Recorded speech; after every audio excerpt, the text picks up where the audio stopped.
Hello, ladies and gentlemen. How is everyone doing on this lovely evening, day, morning, wherever you are in the world?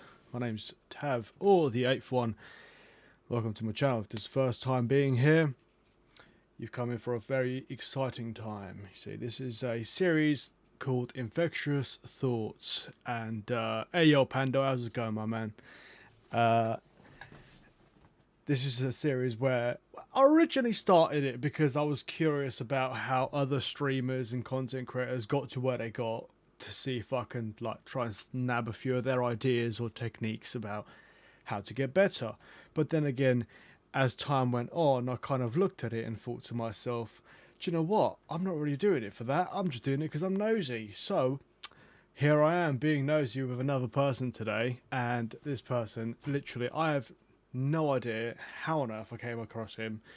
I think it might have been through someone else. It might very well have been through 50%. I've done an Infectious Thoughts with him as well. Either way, I came across his channel. He was doing a podcast with another two guys. Pando's one of them. Hey yo, how's it going? And Professor is the other one? I think so. Hey yo, SGT, how's it going, man? Thank you very much for the Prime. Spending that Bezos money. Well, actually, it's not even Bezos anymore, is it? I think he stepped down, something along those lines. Anyway, hey, how's it going? So, without further ado, let's jump into this. Let's go say hello to the Savage Pop-Tart. Hey, yo, man, how's it going? Pretty good. How's it going? Yeah, not bad, man. Not bad, not bad. Oh, God. So, the same question asked literally everyone that comes on here. Everyone is, who is the Savage Pop-Tart? Savage Pop-Tart is a brother, a son, a normal person, a veteran, and a life lover. All right, okay. When you're talking veteran, what was you in? What part of the forces? I was in the United States Army. I served as a 25 uniform, which is a signal support specialist. So it's basically the jack of all trades when it comes to radio technology. We could either be utilized as radio operators out on the field, or we can be the guys just in the back loading everyone's radio. So it's they also cross train us with networking. So we just do a lot. Oh, okay, that's pretty cool. And how long ago was this? I joined the Army in 2006, got out officially in 2012. Okay, damn. Okay. And okay, I'm gonna have to ask, and we're gonna quickly go over this, right? I want your highest feeling moment where you was just like, yeah, this is the goddamn life, right? And then I want your lowest moment whilst you've been in the forces. The best moment I would say was graduating basic training. That was the highest, because I was when you think about basic training, all the movies show you that it's just an absolute nightmare, but getting through it physically, and then what I thought was the hardest part is the mental aspect of it. Like you can force yourself to do a lot of things, but it's the constant just beating on you. But when you finally walk that parade field and they're saying you graduated basic training, you've done something a lot of people washed out of. So that's an absolute, for me, that was like that, and seeing my parents after my first deployment. I would say in transition to that, the lowest moment was during my deployment overseas to Iraq. The constant presence of danger, but also losing your friends, and I would really say the day I lost one of my close friends was pretty tragic. But it's not even losing them, it's the fact that you kind of think you're invincible because you're young, and you wish your last words would have been to somebody something more meaningful than, hey, I'm about to do this to your sister when I get back home. You just wish you had a better, No, better 100%. conversation. 100%. That's the thing. I feel like a lot of people. Um, Obviously, I have never been in that situation. I don't think I will be, but we'll see. The only thing I can do is I can try and think about how you possibly might have felt then. But there's one thing I can definitely agree with you, and that is being young and being cocky, and just being a teenager, right, or being a young adult, right. You have a lot more, as the British say, you have a lot more spunk. You got a lot more like energy, and you don't think of the worst things until they happen. And when they happen is when it hits you, and you kind of like, oh, damn, okay, okay, right. Let's calm it down a bit. But Absolutely. yeah, okay, all right, okay. But going on from that, you're here now, and you've got quite a following behind you. Like, how many followers do you have at the moment? Last I checked, I was at 544. Okay, damn. 544. Okay, all right. Going strong then, going strong. But when did you start your online content? Literally during this pandemic, and I'm not even lying to you. Okay. Out of sheer boredom, out of the just literally, it's I've always thought about streaming. It's just you just never think you're good enough. You see what other people are doing. You see how many people they have following them, and it kind of puts you. It kind of discourages you. But then one day I was just like, you know what, I'm gonna do it. So I went and did it. As easy as that. Yeah. Okay. But so you said you go out in 2012. Now this is I just like the sheer transition, the sheer difference in people's online lives and real lives, as I say, like the lives that they have outside of the screen that they're standing in front of or sitting in front of. But if you don't mind me asking, what profession did you do before you started streaming, and what do you do now? Obviously, I don't know whether the whole pandemic's affected you, whether you've had any issues along those lines. But what was you doing beforehand? I'm still a federal employee for a federal organization. Hmm. Um, I do personnel security. Without getting into too much detail, Okay. it's basically just doing adjudication, background checks, and the granting of clearances. Hmm. Okay. All right. But It's a pretty boring job. I mean, it is what you make of it, really. And there's one Yeah, other thing I will say is sometimes I look at my job and I think to myself, like, this really isn't about the actual job itself. It's more about like the people that I'm working with. Because in yeah, my opinion, 100%, I go to work, right? I go to work because of the people that I work with, because they're the ones that are going to make me laugh, are going to make me cry, and they're going to help me out no matter what we're doing. So I go to work because of them. Because if I was going to go to work to do the actual work, well, I don't think I've heard anyone that does that really. But yeah, 100%, yeah, 100%. literally. So I work with a good group of people, and they keep it interesting. But since we're under quarantine, we haven't been back to work yet, and we've been working from home. So it's kind of like you don't get that human interaction anymore. Hundred So percent. the days go by a little bit longer than usual.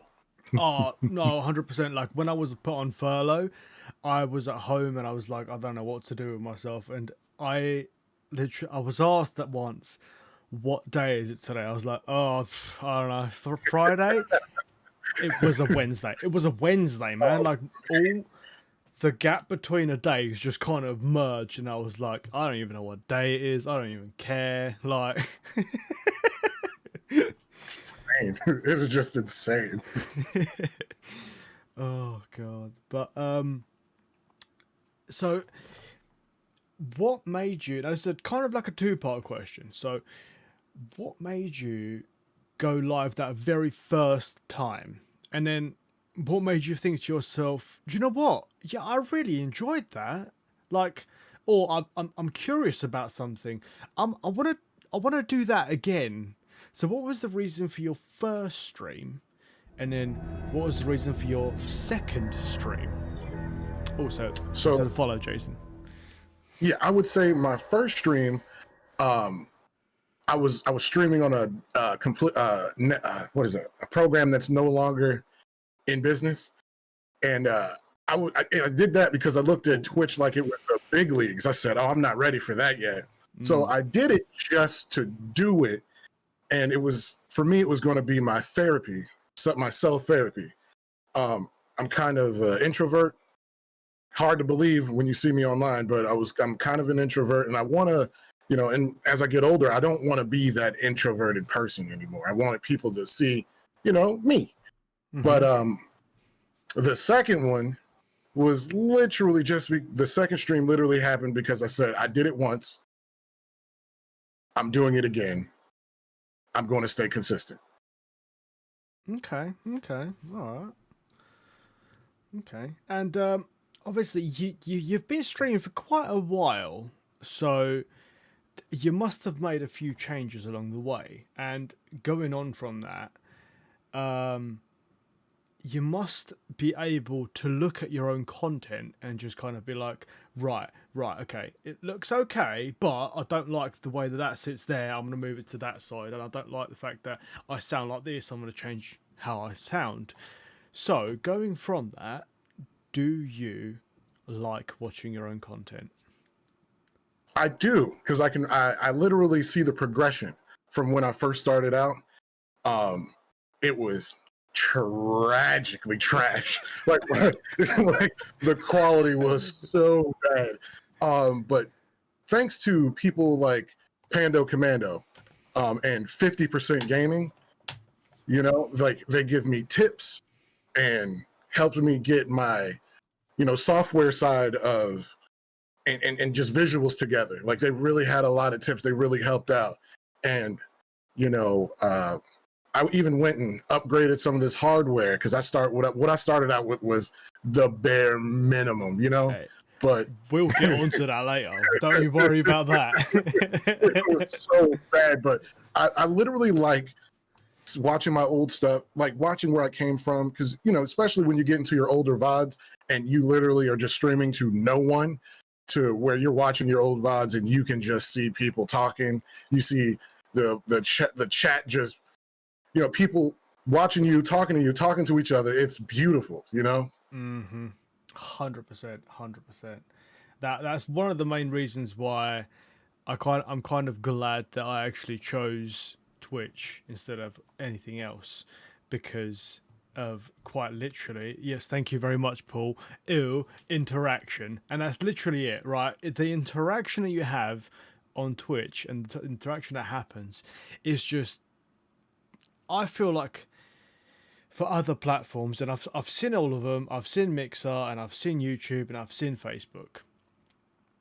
And this is a personal opinion, so you can hate, but I feel like Twitch just has another level of community compared to the rest of them. I agree 100%. This is just one.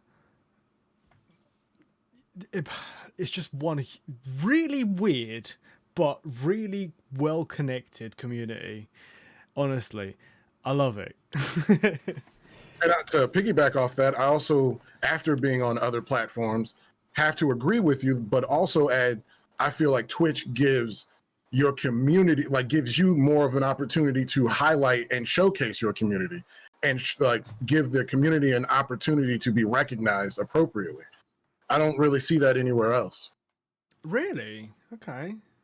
Well, actually, that actually goes on to my next question, which is, what platform or platforms do you use currently, and where did you start as well? I started on well, to answer it in order, I only stream to Twitch. That is it. That is absolutely it. I stream Twitch or Discord for the community, Okay. But other than that is absolutely it. I might post something on YouTube. I tried YouTube, started off on YouTube. Just the quality looked bad every time. Like I would post something, it just looked terrible.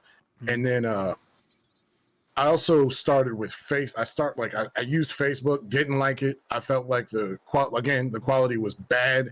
Mm. And I started off with Mixer though. That's where I started. Oh, okay. Okay. And what made you make? Was it actually the closing down of Mixer that made you move over to Twitch? Yes, and the reason why was, I moved from when Mixer shut down. I moved to Facebook because I was like, I can't compete. Not that it's a competition, but I was just like, I will be buried in the sea of thieves on Twitch if I go over there right now. But I just looked at Facebook and it just it was just and I'm not hating. I'm not hating. It just Yeah, quite literally. Like, did you? Oh, that's actually a good question. Did you have to start from scratch on Twitch, or did you already have a bit of a following behind you? I wasn't that popular on Facebook. I had a couple. Like some people followed me from Facebook to Twitch, which was awesome.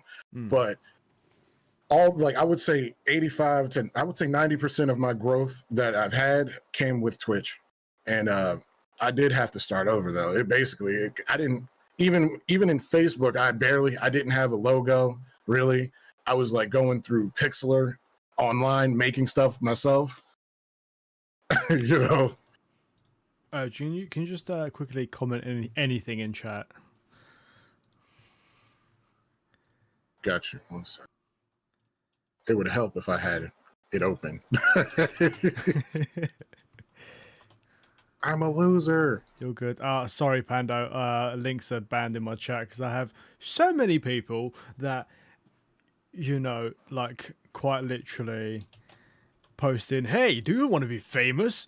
You can buy all sorts of followers. You can buy viewers." And I was like, "Nah, that ain't happening." So I was like, "No, that's a privilege that my mods can take care of." But I just ban and report me those jokes. Yeah, it's true, but right. So the worst streamer I've ever had, I quite literally had 17 of those. That's 17. Ain't nobody got time for that. It feels like bots come in like a salsa line. It's just you ban one, here's another one, ban another, here's another one. You're like, bro, how y'all keep getting in here? Literally. And I'm thinking to myself, like, oh man, I must be like famous or something. Like that, I'm getting loads of bots. Like, why are they targeting me? Since Got it's 149. Ah, hell no. Oh god. Okay, so what would you say that is? So you said that you post some stuff to YouTube. yeah. What we're talking, like just clips, bits and bobs here and there, or do you have like dedicated videos? So now, as of I would say yesterday, I made the decision I'm going to start posting, like uploading clips and videos to YouTube. But I'm working on that. I have a YouTube now, but I haven't started promoting it yet because I really don't have anything there. I'm trying to clean it up because I used to stream on YouTube as well. So I want to delete all those old streams and just, formulate and put it together as just like a highlight reels and funny moments, things like that. No, that's actually a really good thing to do as well because I watch a lot of like what I would call like the top 1% or 2% of streamers that say, "Oh, this is how you get to where I get to." It's another reason why I started this is because I felt like no matter who I watched that was a big streamer, I felt like gave the same roundabout answer. It was always like, oh, you have to be on multiple platforms at the same time, bring people from everywhere else into here. Hey, yo, Professor, how's it going, man?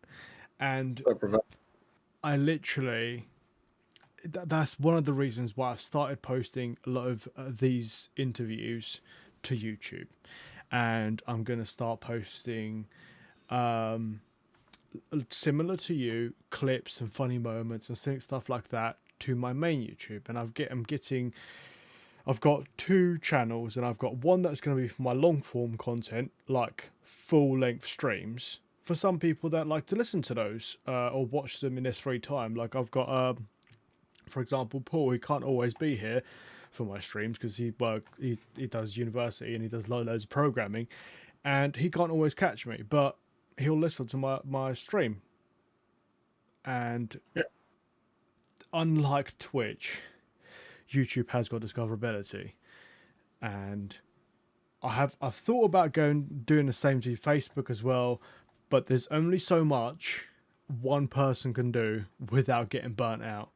And I'll tell you what, video editing can suck my toes. God.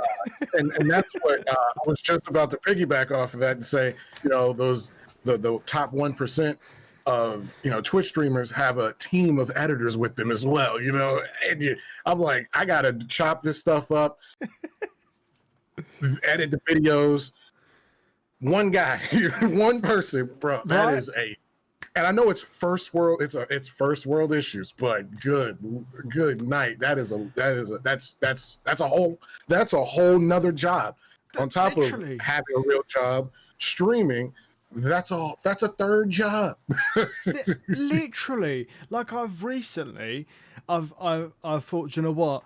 I've tried video editing, right? I've seriously tried it. Okay, I opened up a program, right? And I shit you not, the only thing I recognized was the minimize, open, pop up in window, and close button at the top right. And I was literally like, I have no idea.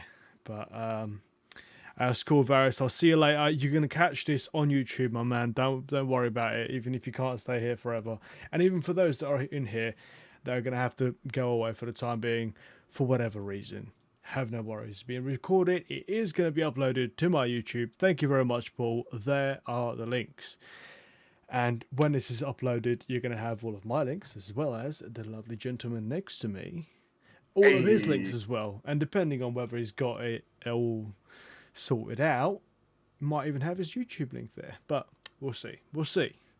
But I fully lost where I was. Hey, mate, how's it going? I fully lost where I was. Yes. What would you describe your style on Twitch/YouTube? My style is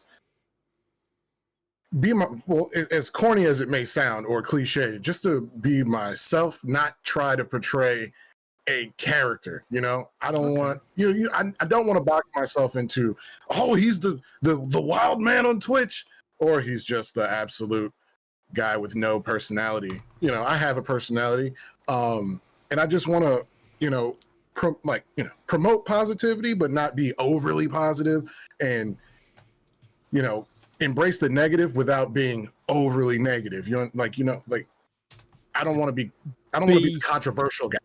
You want to be human, basically. Absolutely. And that's one of the things that it was actually my very first episode of Infectious Thoughts. The guy that I interviewed, his name was Tag Productions, and he was saying about how he used to watch this YouTuber, and he literally, hey yo Kevin, how's it going?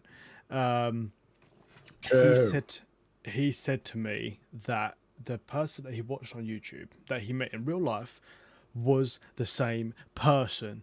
And to him, that was when he decided for himself, he's like, do you know what? I want to be like that. I don't want to be a character. I don't want to be a played up version of myself. I just want to be me, but on camera. Yeah, because you have to live up to that. I'm not. No, if you see me out on the streets, you're going to see the same guy. Maybe a little turned down, depending on how I'm feeling. But no, what you see on stream is exactly what you get. I'm still not, I'm not out here swearing up a storm. I'm not out here calling people out of their names. I might be down to rumble, but other than that, I'm not. I'm just the Savage Pop-Tart. That's it. Also, I have to ask, because to this day, I hear the Savage Pop-Tart, and I'm like, I'm getting mixed feelings from this Pop-Tart. Like, I don't know if I should approach or Where did the name come from? So the Savage Pop Tart was born. I have a group of friends that we all served in the same unit, and we were known as the Savages. I got the name Pop Tart because during deployments we would be out for so long. We would do air insertion missions, so you're just stuck out there. Like there's no vehicles. You're going to be out there for 3 to 5 nights, and you're going to eat a lot of MREs. I hate meal ready to eat. I hate them with a burning passion. I think they're gross. So before the missions would kick off, I'd run to the PX and grab as many Pop Tarts as I can and survive off Pop Tarts. I love that. At mealtime, everyone's like heating up their MREs in the little packets. Like, I don't know if you had the steam ones where you like click it, you just add water and they boil up. Like, I can just imagine everyone around you just getting their meal ready, and as you like, gotta eat my Pop-Tart. I'm just opening up that sweet, sweet silver bag. We are good to go. I can't. You know how many calories are in those things? No, thank you. Oh yeah, like Pop-Tarts are healthy. Hey, look. At least they're delicious, okay? At least they taste good. Jeez. Okay, real talk. Have you tried to mix Pop-Tarts and MREs? You know what's the sad part about that is absolutely not. And MREs actually have this really one MRE comes with a real off-brand Pop-Tart. Actually, you know what? I'm not even gonna call it a Pop-Tart. That's disrespecting Pop-Tarts. It just comes with a off-brand pastry that resembles a Pop-Tart, and it's absolutely, positively disrespectful. It's just, nah, we're not doing that. Uncle Sam's got to do that. Oh my god! Because I've tried an American MRE and I've tried a British MRE, and okay, for starters, there is a massive difference between the two of them. Right, a toaster pastry. Oh god. But that's a bannable offense in my chat. You put toaster pastries in there, I might get you out of here. That is gross. We're not doing that. You know what? I have one word that I hate using in my chat, and if I see it being used in my chat, people are getting timed out. And if they use it too much, they're getting straight up banned, right? I hate a specific type of wood that I just don't like using it. I play a lot of Minecraft. I know. Here he goes. And that's my mod. just timed him out real quick. Oh god. But yeah, no, straight up. I hate birch. I don't like it. I don't care. No, don't get me wrong. In a situation in a real world where I need to use birch bark, that's a different matter. In game, nah, ain't nobody got time for that. I respect it. Oh god, but I've got a few questions in this little list that I've got that are just a bit of a it goes away from the main topic, and this is actually one of them. So, what would you say is your biggest fear? Ooh. Man, I would say my biggest fear is not living up to my own my own self-created expectation. And I would describe that expectation as just be the change and or consistent, I would say the consistent soul the world needs. Now, I know that may sound like a huge undertaking and task, but my main goal in life is to create less of an issue and more of a solution. You know, if I can just do something that'll make the world better, even if it's minuscule, if I don't, in some way, shape, or form in my day, complete that one task that I really give myself, then I'm really disappointed. But I think that my biggest fear is to really not live up to my own expectation, and in turn have my family shamed. I know it sounds major, but this is the kind of thoughts that drive people towards success.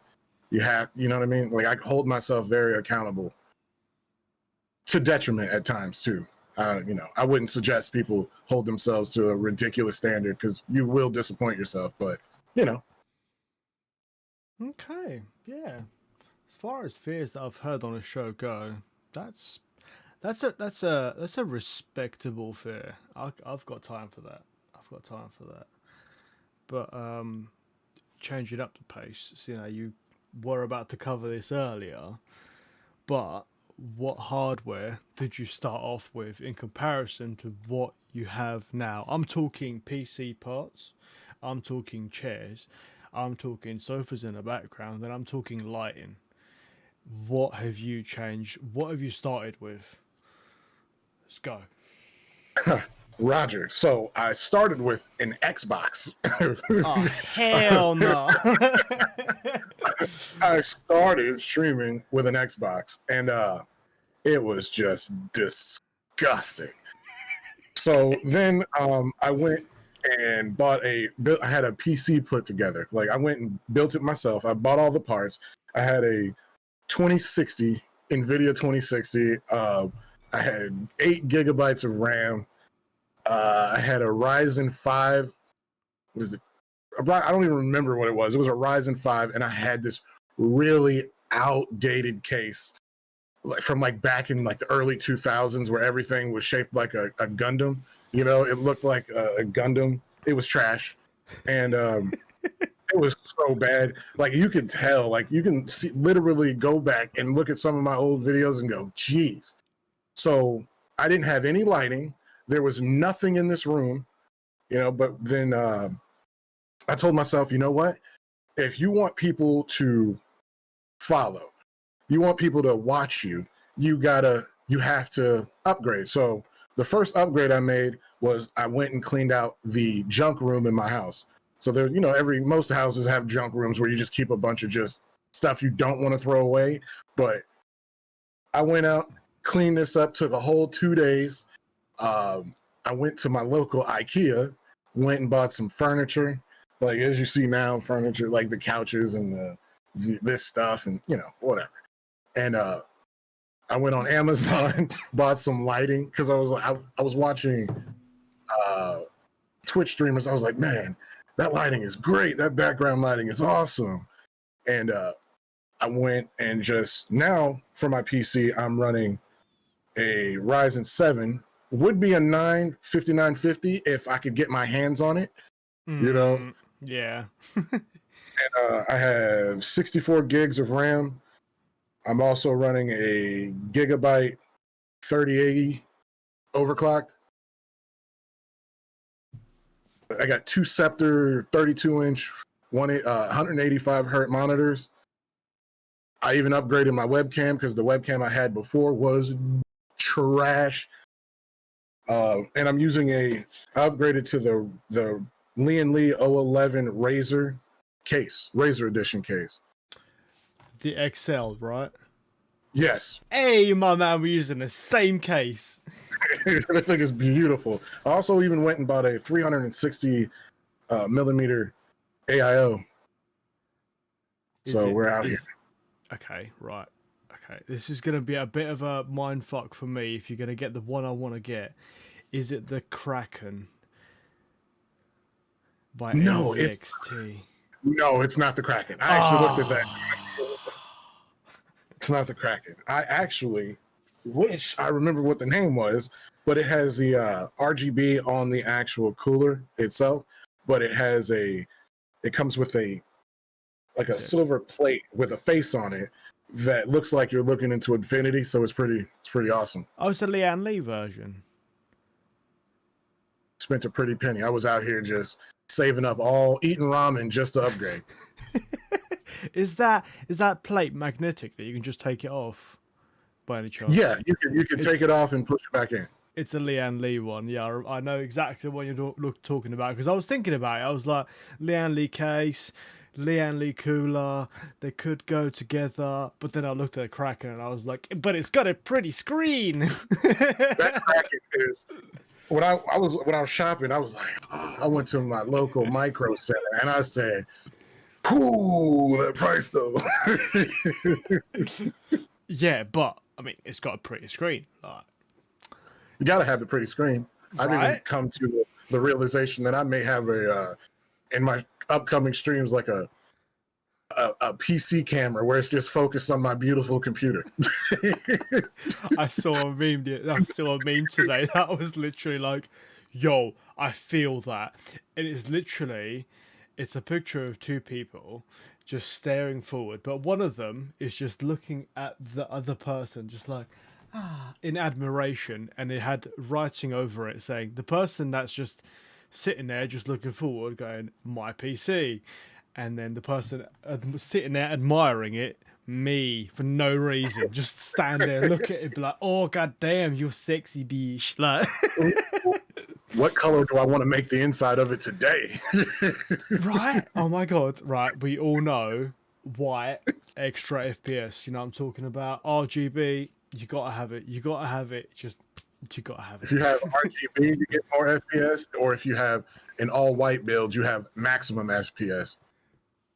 That's just the facts. Right, hold on. I don't know if you're gonna catch this. It's all white. Oh, so you got an infinite FPS. We're out here. I see you. I'm sitting at 9,999. Like it's maxed out here. Like. His power level is over 9,000. Oh god, I love it. I love it. Oh my god. Right. So okay, so you've changed also yeah, I'm hating on you a little bit. I say a little bit. I'm hating on you a lot because I've been trying to get myself 3080 since they came out and they be hot on buying them. Like, I want to know, like, who did you have to like murder to get one? Because I need to murder them too. Like, So how I ended up with this 3080 is kind of a weird story. I was just on Facebook Marketplace, and this guy was it was an older gentleman was like, "I'm selling this 3080 for $900," and I'm like, "Oh, he's lying." Because after reviewing scalper prices at that point, because they're still damn near impossible to get, yeah, and he was like, "Yeah, I'm just, I bought it for my son, but I found that he was looking at things online he wasn't supposed to be looking at." And I was the first person to hit him up. And I told him, I said, "Hey, I am super interested in this. I will drive out to you and I will pay you $50 more than you're asking for it." oh, you paid And he said, scalper price, man. God damn it. "Hey, look, long story short, look. I don't suggest anybody, but nah, I had to. Because, I mean, at the end of the day, I waited in line at Micro Center the day, I took that day off. I waited from, I think, midnight the night before till the time they released it, and thought I was in good position just to find out that they only had 4. And I was number 6. That's some bullshit. Like, Mind yeah, you, no, like, it's not bad. I live next to the Micro Center in like Fairfax, Virginia, which is a major Micro Center. And I was like, "Y'all only got 4?" Right? Here's my current issue. So I've signed up. Cheered Dex 10 Hey yo, Mr. plug. Renegade, how's it going? Thanks for the biddies. Mr. Renegade. But I've got myself signed up to one of those like stock informer websites that just like send you a message every time something goes online, goes in stock. For the past, I want to say 30 messages about the 3080s, they've gone into stock, and within 3 minutes, right, they're gone out of stock. That's just like the PS5. Me and my buddies, we had it. Ooh, we had it all together. We were like, we're going to wait on Walmart. They're going to restock. They had already said they're restocking at 6 p.m. Eastern. 6 p.m. Eastern came around. put it in the cart before I could even press checkout. Out of stock. Gone. Yeah, Gone. literally. I was typing my postcode in and it popped up on screen. Out of stock. I had one where I was putting in my credit card information, and as soon as I hit pay, sorry. I was like, this is disgusting. I've literally, I've looked at some of the scalper prices, and I have had the opportunity of buying some for like £900, but there is quite a bit of a difference in the ones. So the ones I was looking at is the Asus Tough ones, and they're retailing for like 700 or 800. I think it's 800, and the cheapest ones I've found were £900, but they were like, I'm talking like a 4-5 hour drive, and I was ready, prepared to drive that. Okay. But then I was like, nah, if they come into stock next month for a lot cheaper than that, I'm just gonna hate myself. I'm just gonna wait. I'm just gonna wait. Anyway, I wish I bought it now, but hey ho. Hey ho. Yeah. You live and you learn. You live and you learn. Literally, yeah. But so obviously going from the hardware that you had to the hardware that you have now is some big changes, and going on from changes is actually a perfect segue into my next question, which is, it's a two-part question, right? So Okay. what is a massive change that you've made that in your opinion has had very little effect to your stream, right? And then on the other side of that coin is, what is a small change that you've made that has had a massive impact on your stream? I'm not going to lie to you. Because I play a lot of Call of Duty, right? And I usually turn the settings down to gain, more FPS. And, so I would say my graphics card really hasn't been, the thing that set me over. Is like, it's a big purchase, and it really hasn't made much of a difference, because as I'm playing these games, I'm playing at bare minimum graphic wise anyway, but also I would say one of the smallest changes I've made that has caused the most impact, I believe, would be, I would say, upgrading overlays, like going out and actually getting overlays made, like professionally made.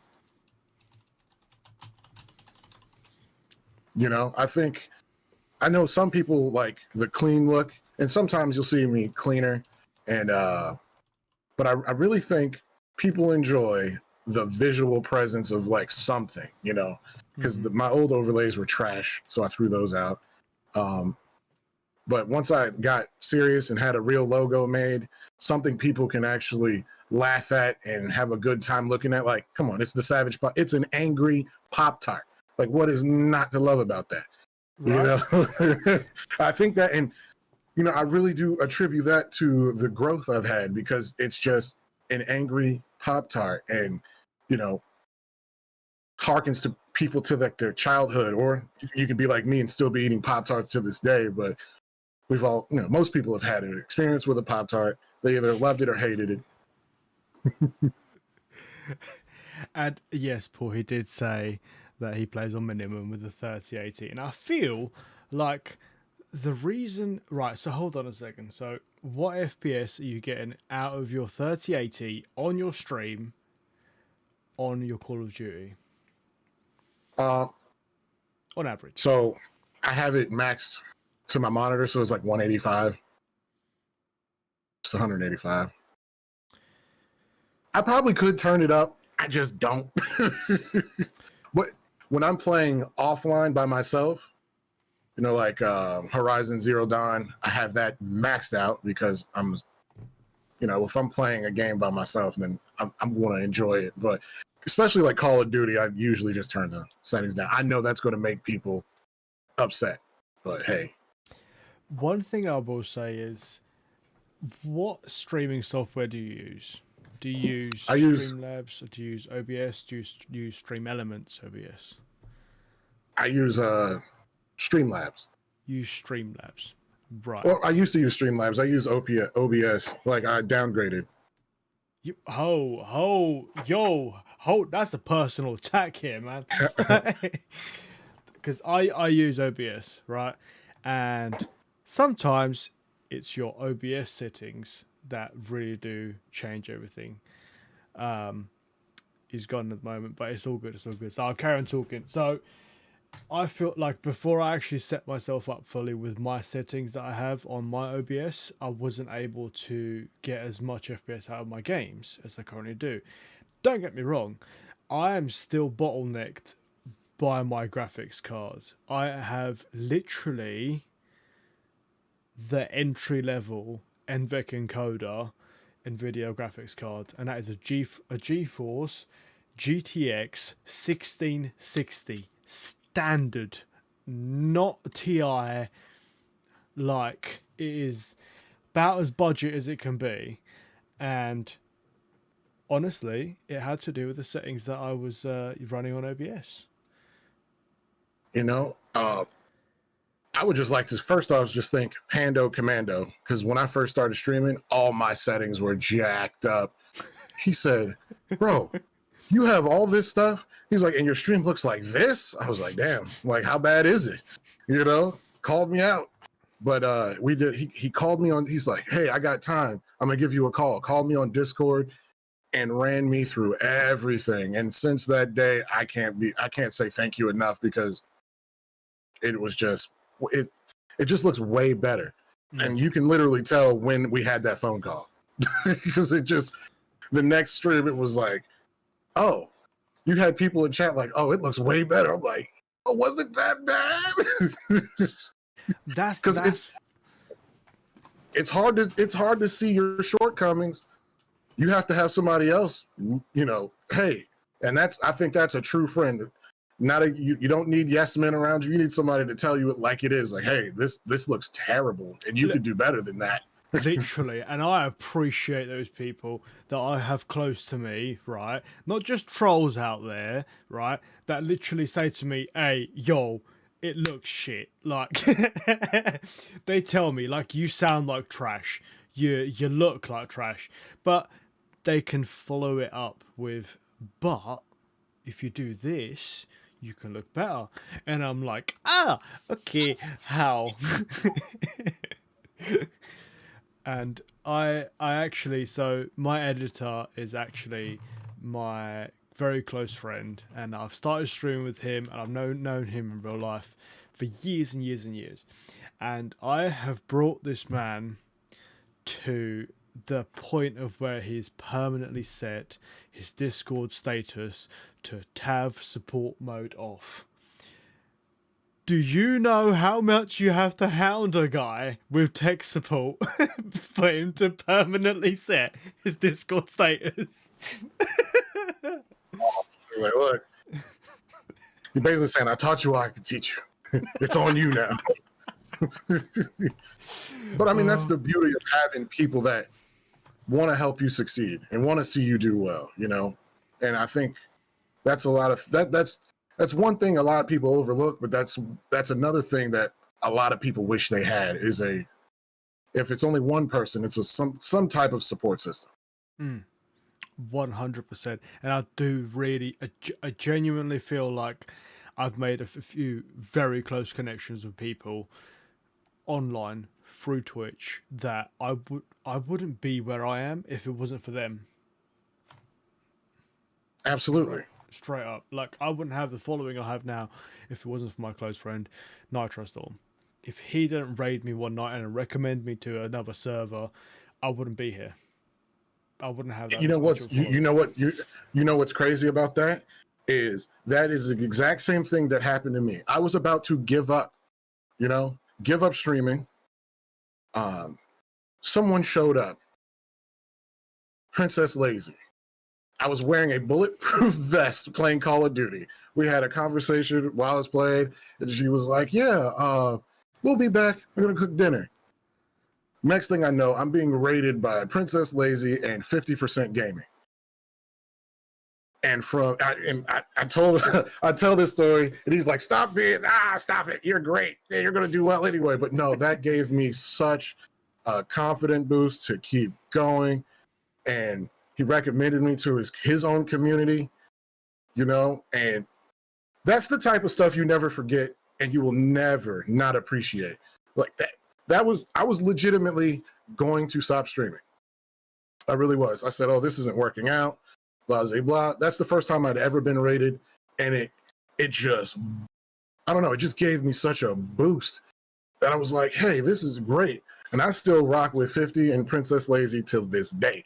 We like, anytime he's on, I'm going to show some type of support. Either I'm going to be in the chat, being the Savage Pop-Tart, or I'm going to be, if he's doing a community night, I'm going to be there for that.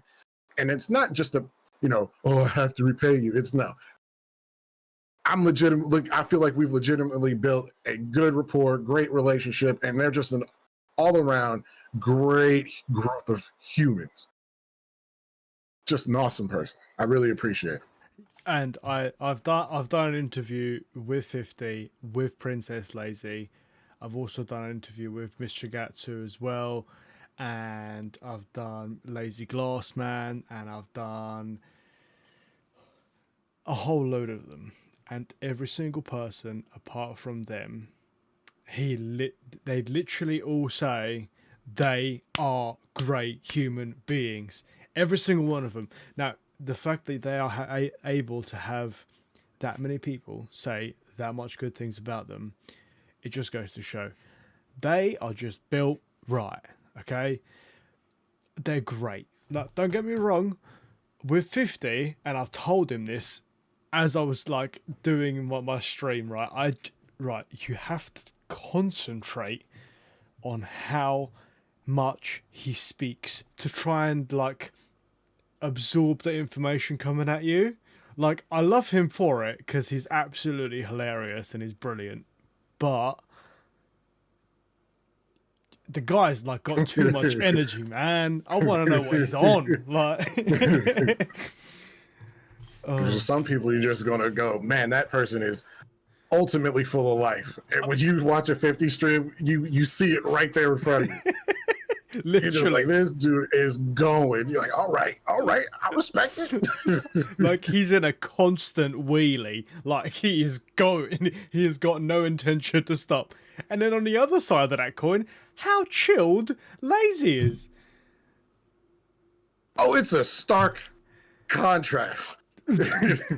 Literally two completely opposite sides of the same coin. Like, I said to her, I was like, hey, yo, mad respect. Like, you live, we only see 50 on a screen. Like, you live with him. Like, is he like that off the screen? Yeah. He's the same. We call that turned up where I'm from. He's turned up.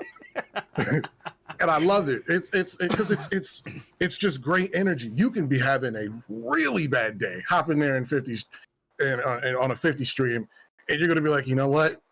All right, I'll deal with that whatever drama I have tomorrow. You know, I'm gonna enjoy this right now because this is great. It is really infectious. That's one thing that if anyone takes anything away from this, the way that you carry yourself is infectious. Like, quite literally. And even with you, right, your laugh and the way, when you get excited, you do this bouncing thing where you start to laugh and you get with it. Do you know how hard it is to keep a straight face while you're doing that? Like, everyone in chat that watches Pop-Tart, tell me that you can't, tell me with a serious face that you can seriously look at Pop-Tart when he's turned up, right? When he's got that energy and you can just watch him with a straight face, because I can't. Like, it is not possible. Yeah, I'm gonna stroke that ego. Yeah, you gonna take it. Like. It's gaming. It's the community. You know, you get and that, you know how in media recently it's like, oh, people who play video games. You're like, well, you know what? I feel bad for people who don't.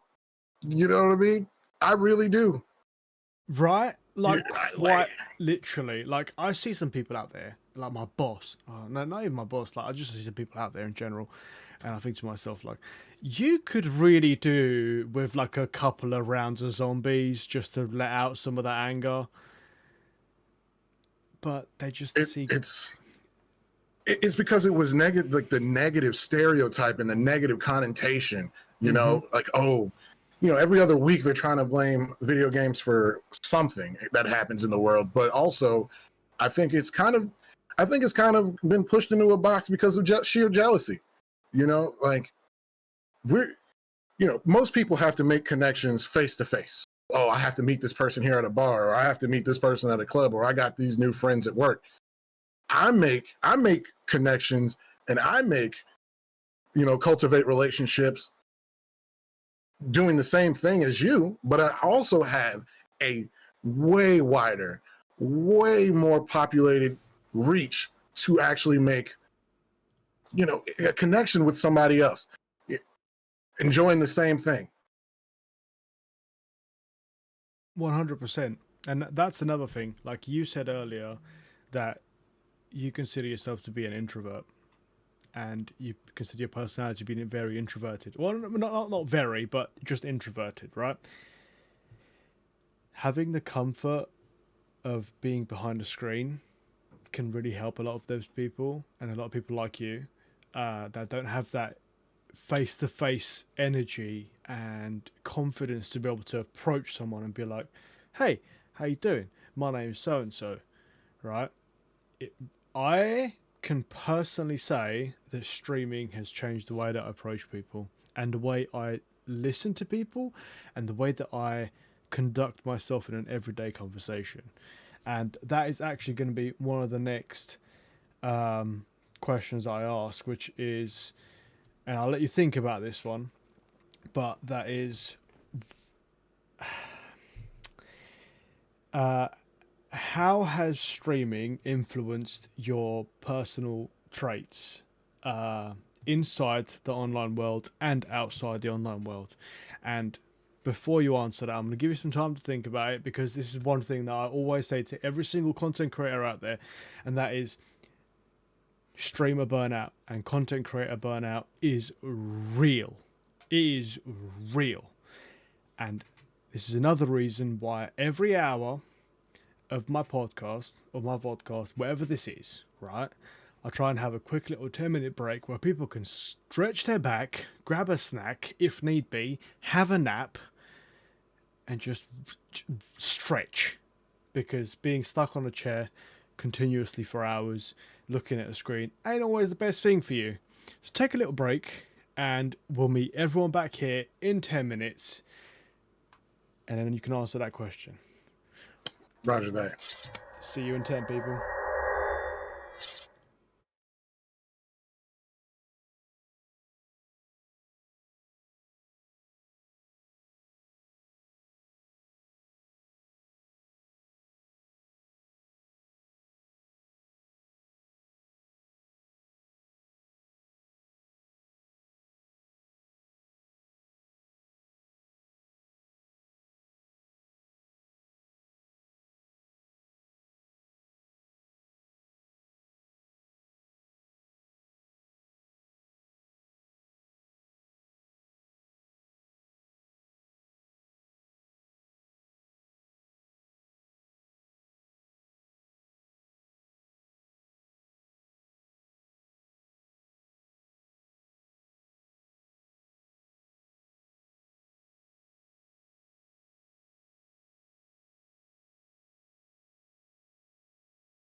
Hey, we back, people. How's everyone doing?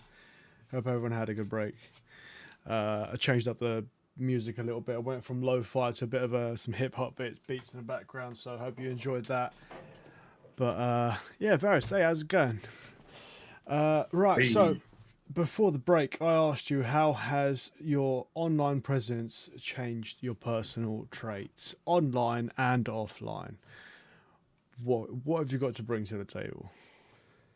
So online, as I've started streaming, like I genuinely try to live or practice a bit of decency, especially with language use. Hmm. Um, Now, I'm not going to sit here and act like I'm a saint. I don't like, and I'm not going to say anything on purpose to offend anyone, but I just really have taken the time to kind of monitor what comes out of my mouth because although there's they may not be present all the time, but there's children watching, Hmm. because especially the games I play, I know it attracts a lot of younger audience. So I'm mindful of that because I don't want to be the one who introduces like a slurry of absolute savagery, you know what I mean, Oh to yeah. some to a child. But also even in my regular life, as I've been on Twitch, like I have no problems with anyone with a different orientation than me. I've never had an issue. But as I've networked and met new streamers, met people, you know, certain things, or I just genuinely, I'm going like since I've been told and taught, I've learned from people who live these, who live their life. It may not be the same as mine, but I've learned from these people, and in my regular life, I apply what I've learned, and that's just me being. I feel like a responsible human being. You have to take things you've learned and apply them, and then also recognize, just recognize others' struggles. So cleaning up my language and learning about like the next man or woman or whatever they want, like whatever they identify as, that individual, even in like even just saying whatever people, like whatever they want to, or whoever wants to identify as, is something new that I've added because you know what I mean. Like I'm just I would say a brilliant idiot. I don't know everything, and I don't want to offend anyone, just like I don't want anyone to offend me. So that's just basically all it is just having respect, taking the time to understand and learn. That is it. Hmm. Okay. Okay. So, do you think that it's affected your confidence in speaking to people? You know what? I think my confidence in speaking to people normally is way higher than it's ever been because I'm actually, while I'm streaming, I'm constantly talking to people, whether it's talking to my teammates or talking to folks in the chat, and I feel like because I used to have like a little bit of a I wouldn't say speech impediment, but and I don't think people notice, but I notice. So I kind of exercised that out, and I'm just not afraid to talk anymore. I'm not afraid to let people know who I am. I'm not afraid to. This also harkens to like back to the podcast and like issues with mental health that people suffer with. Like, unfortunately, I suffer from PTSD, Mm. but you know, and that also caused a huge issue with me interacting with people. And streaming is low key helped me help myself with that problem. So I'm more confident speaking now. I can honestly say that. Can't get me to shut up sometimes. That's a good thing, to be honest, in my eyes. People that talk a lot can't help but to put forward their mind. In my opinion, from what I've come across, it's hard for a person that speaks a lot to not put forward how they're actually feeling and thinking about you. And I prefer it that way because at least I know where I stand with people. Now, whether they tell me they hate me or they love me, at least I know that, hey, yo, this is where I stand with that person. Because I have not got the time for people that say one thing to my face and another thing behind my back. That's absolutely the worst. I have not got the time for that. But okay. So obviously you've been streaming for a while now. Let's just say we're going on almost a year now. Almost a year, yeah. Okay. Well, you must have had a lot of streams in that time, and you must have had a favorite. So, what was your favorite stream? My favorite stream. Ooh, that's a. Ooh. Oh man. Okay, so. Man, that is a hard, you know what? I'm not gonna lie. I was stream. Oh my goodness, it's a funny story. So we were hanging out. I was playing golf with friends with 50% gaming. He was streaming and he was like, "Hey, Pop Tart, you should stream this." I was like, "Okay." He's saying this. And I'm like, "All right." So I'm streaming. Next thing you know, because I think he was just tired of streaming. Next thing you know, I get raided by everybody in there. I've never had that many people watching me at one point. It was like, I was like, what do you want me to do with this? You know what I mean? I was over there dying. Mind you, I've had a few adult beverages, so I'm like, I don't know what's going on right now. That was one of my favorites. Being raided by Princess Lazy at 50 was one of my favorites. And then there's one. I was playing with my buddy. We both were in the same unit, and we were playing. We were just getting trashed in Call of Duty, and I think I hit the craziest combination of just death. I hit two dudes with a throwing knife and sniped the dude right in his face within all of like 6 seconds. And it's not even the action. It's my buddy was like, "Yo." That was it. Like, he was already dead. He was watching, and all you heard was, "Yo." You just heard him inhale. Yo. There was like literally no life into that. Yo, I said, "Bro, I don't know why, but I couldn't stop laughing, and it was great. It was great." Oh God. And then also recently that me, Pando, and Professor, when we did that our first vodcast. Is that what we call it? Vodcast? I think it's called the vodcast. Yeah. Vodcast. It was just great to see some of the comments. And was it you that said this is something men should talk about more often? Yeah, just 100%. like yeah, it was you. And that hit me because it was like we need to. We got feelings, like, yeah, we're tough men. And that resonated with me because I know for a fact somebody who needs to see that vibe is, I'm just hoping that they see it and it helps them. So that was also one of my favorites. I know you said one, I just named three. No, that's cool, man. That's cool. And also, while we're here, can you please plug that vodcast? Because like I've got time for that. Like the stuff that you spoke about in that vodcast, 100%. Like if you've got any links, send them to me on Discord and I'll post them up because they won't come up if you send any. But honestly, everyone in chat, if you've got time and you've got an ear, that's all you need. You need a little bit of time and an ear. Just listen to what they got to talk about. You will relate. You will feel. You will. I was up like at 11 o'clock at night, almost 12, and these people, like three of them, right? It's keeping me up. I was meant to be going to sleep, like going to work in like less than 5 hours, but nah, they had to carry on talking, keep me up, like. I remember they said, "Yo, stop asking good questions. I gotta go to bed." I was dying on the inside.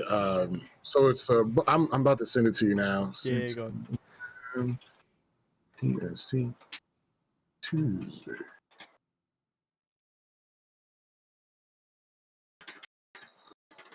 It was just it's and it's nothing like, oh, we're not talking down, because we're like, I firmly feel like media has kind of, I feel like, I'm not saying media, but just like, I think there's a notion surrounded around veterans, like we're cold. No, we got feelings too. And I also think our mindsets are a little bit different because, especially if you experience loss in lived an extended amount of time in a dangerous area or like high pressure situations, you kind of start taking things a little bit less seriously, but also you see the other side of things. So the small issues we create as human beings, we see how minuscule and small that they really are, Mm-hmm. Mm-hmm. No, 100%. And there's one thing that like I asked a few good questions on there, and if you want to see it, you're gonna have to head to their channel to see it. So the links I've put them there, and they're gonna be on the bottom of the YouTube video, like in the comments, that in the description down below, because I got time for that. And please, all three of them, go and follow them, hit them up, watch the vodcast, whatever it is. It's 6 p.m. EST on a Tuesday, but 100% just go give them a listen.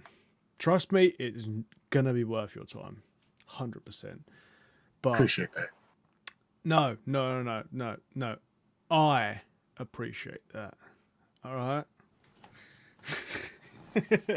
I got time for that. But a bit of a change of tone, right? So now this question has rules, and it's also a two-parter.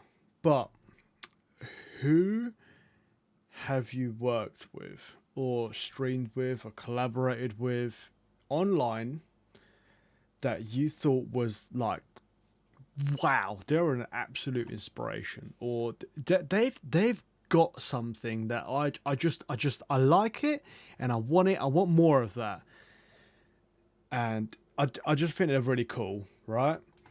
And on the other side of that is, who have you done the same with that you just thought to yourself, wow, I do not want to be around this person anymore. I wish I didn't agree to this.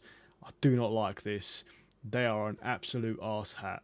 Now, the rules are, I want to know the positive names. I don't want to know the negative names, but I do want to know the negative traits that you didn't like. Okay. So positive, I would say, and it's corny, but it's definitely one of my favorite interactions and streams I did was a Minecraft co-stream with 50% Gaming. I've never played Minecraft a day in my life, and I'm now a huge fan of Minecraft. Like I play it when I'm not streaming. I'm just like, I'm trying to build something. I've also streamed with my own guys, Professor 13 Fox and Pando Commando. We're constantly playing games with each other, and it's just, me and Professor were playing Call of Duty the other day, got the dub, got the dub. But on the flip side of that, for the negativity, there's been a couple I've worked with. Like, I try to work with people because I'm not bigger than anyone. I'm not that important. I'm not that cool. I don't, you know what I mean? Like, I'm going to remain humble because that's just what I am. Don't say that you're not cool. All right, give yourself a pat on the back, because yeah, fair point. There's three of you, but you got my attention, so you shut up. You're cool. All right. Yeah. I mean, yeah, but I'm like with saying that, like, I'm not bigger. I'm not better than anyone. I'm not out here like, oh, I'm better than you. So I've done a couple of co-streams and just visited in with people, just like, oh, we're gonna play. And the negative traits, right? The biggest negative trait for me is language. Language. Like, I'm not one for censoring people and telling people what they can't say, but I played with a couple of folks where the F word was thrown around. Not like the term we all, like, oh, fuck. Like, not that one, but, homophobic slur. I don't like that. I don't like slurs whatsoever. Whether you're black, white, or whatever you are, I don't want to hear any racial slurs. Like, I don't condone that. I think that kind of language is just counterproductive, no matter who you may or what color you are and what you say. I don't agree with it.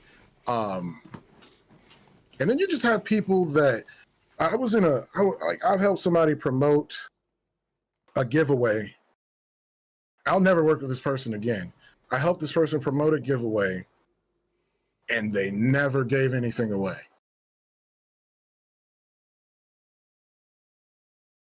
I mean, that's the whole point of a giveaway. Yeah. I've just thought that was so disingenuous. It's fraudulent.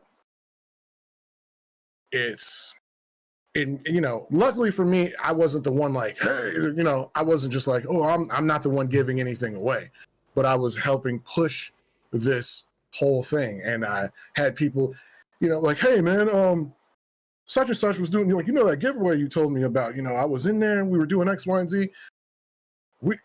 A lot of the people, nobody knows who gave anything away. So I contact this person. I'm like, hey man, what's up with this giveaway? Oh, nah, bro. Like, I wasn't about to do that. Like, I didn't get what I wanted. I was like, that wasn't what you said.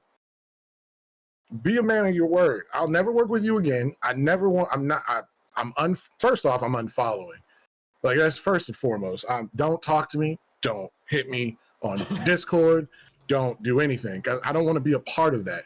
I did and that hurt because I've done a couple of giveaways, and what killed me the most, and apparently this is a big issue in like people do this, is I was giving away Cyberpunk, and I had a little thing going where you had to, and a lot of people were like, oh, this ain't real.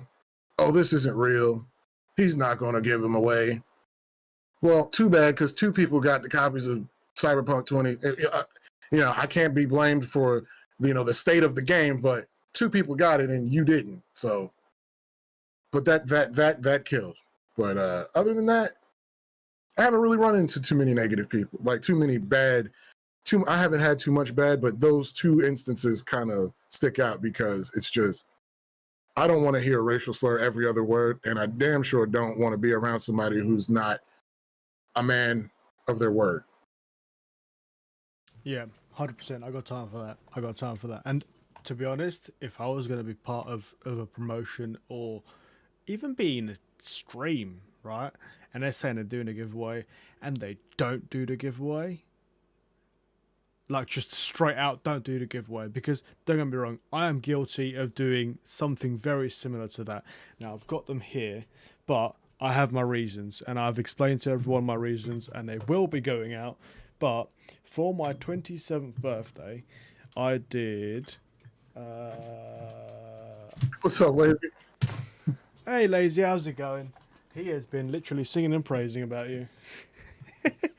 But for my 27th birthday, I was giving away these stickers, and I still have them. They're still in their pack. They're ready to go. They're all labelled up. I just need to buy myself a PO box, because sending them, I have to send them with my address on it, and I didn't want to give everyone my address, so I need to buy a PO box. Issue is PO boxes in the UK are rather expensive, so I'm saving up money. I've got money aside for that. It will happen. But I was giving away these stickers, right? And those are fire. There's only 27 of these that are, well, 28 of them, because I've got one of them.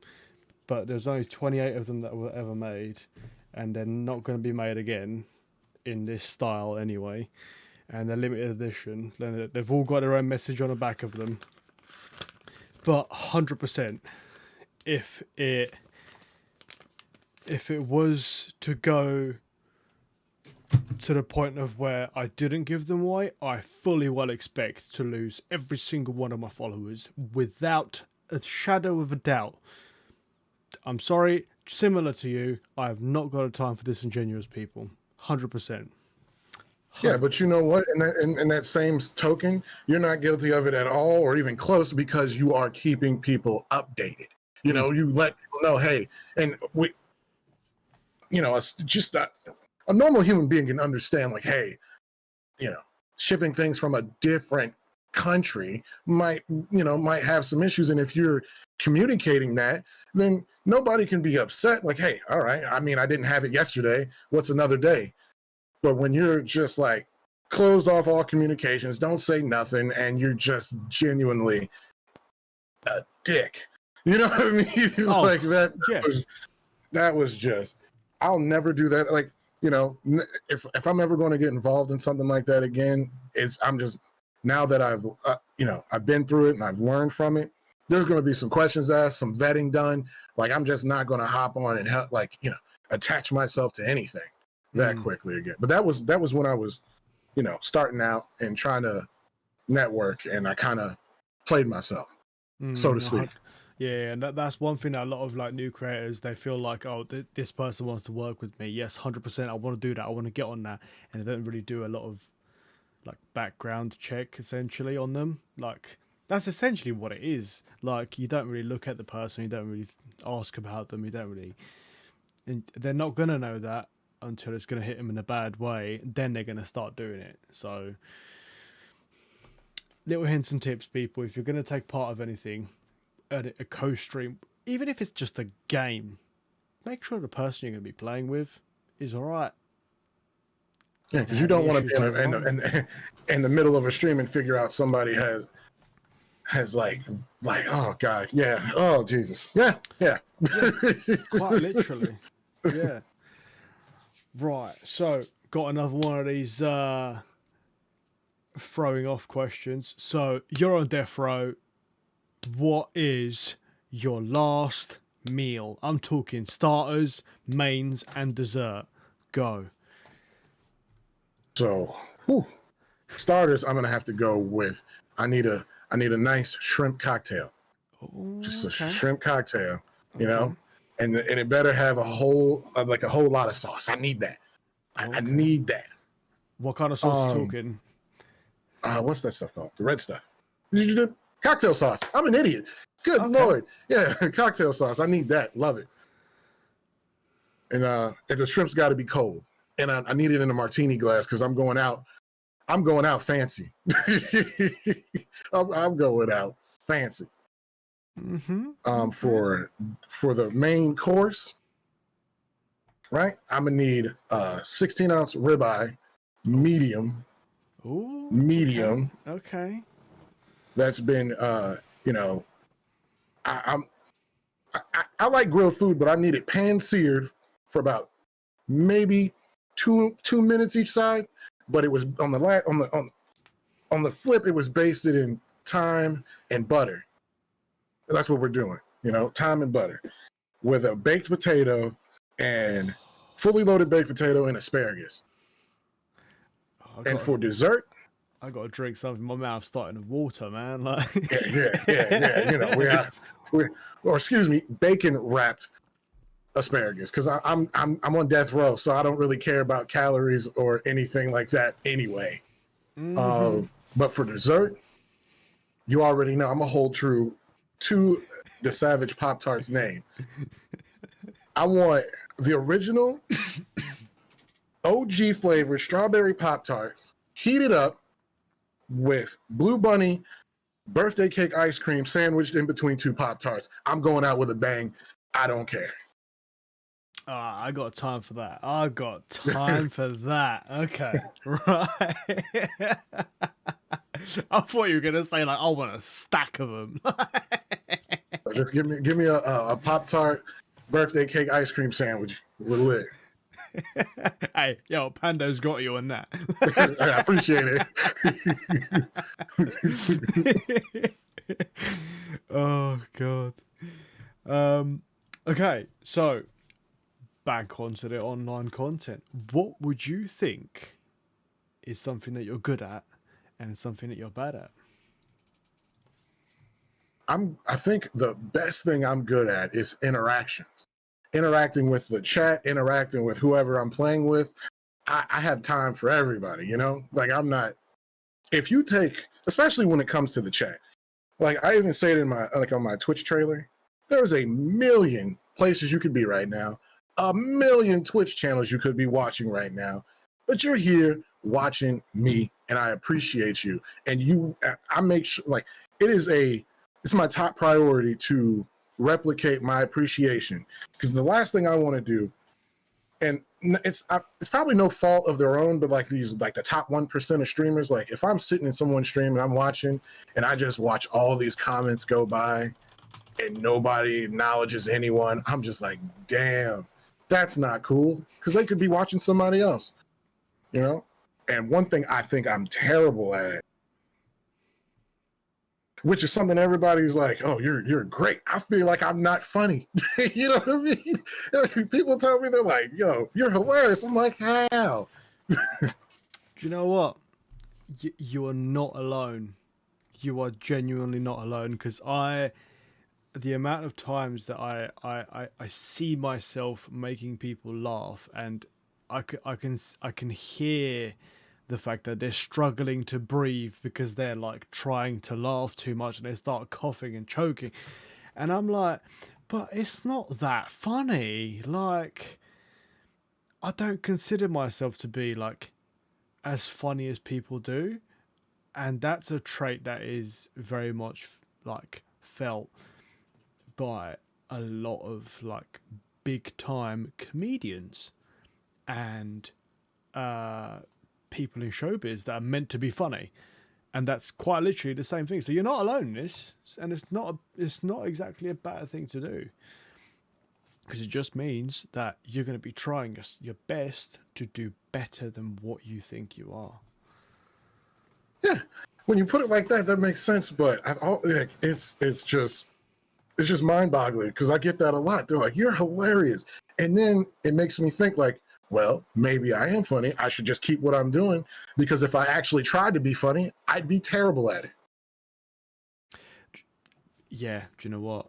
I've thought to myself, like, what if I try to be funny and try and tell some jokes? Least funniest I've been, according to people. Apparently, just me being me is like weird, but I'm only 3 away from 400 people. Oh, god damn. Oh, okay. Hey, no, it's cool. Don't follow me. Follow the Savage Pop-Tart. All right? He the funny one. Oh, wait, so yeah, there we go. He's great. He's great. Pop-Tart also doesn't know his left from right. So, yeah, there's that. Up is not jump, all right? Like... Good. Help me. Oh, God. But what content do you do now? If someone was to go to your channel, what content would they see on your channel? Not going to lie, I'm really big into Call of Duty for now. That's going to change up when the new Battlefield drops. I'm probably going to uninstall it. Actually, you know what? I'm just going to move it to a external hard drive. And I might even stream lighting it on fire. You know what I mean? But I play a decent amount of COD. I play Rocket League. I'm not comfortable enough with my skills in Minecraft to stream it, but you know, that's people tell me like, hey man, people like when you're not GOAT at a game, you know, but I'm like, you know, I'd rather be able to do things like the most basic features, because I don't want someone in my chat like, bruh, I'm 12 and I know how to do that. You need to get your life together, you know. But I've been playing a lot of Sea of Thieves as of late too. Oh, okay. But I'm also I want to branch out. I was talking to a couple of my friends, and I said, you know, I want to branch out. I don't want to be known as a Call of Duty streamer, even though I loved Call of Duty.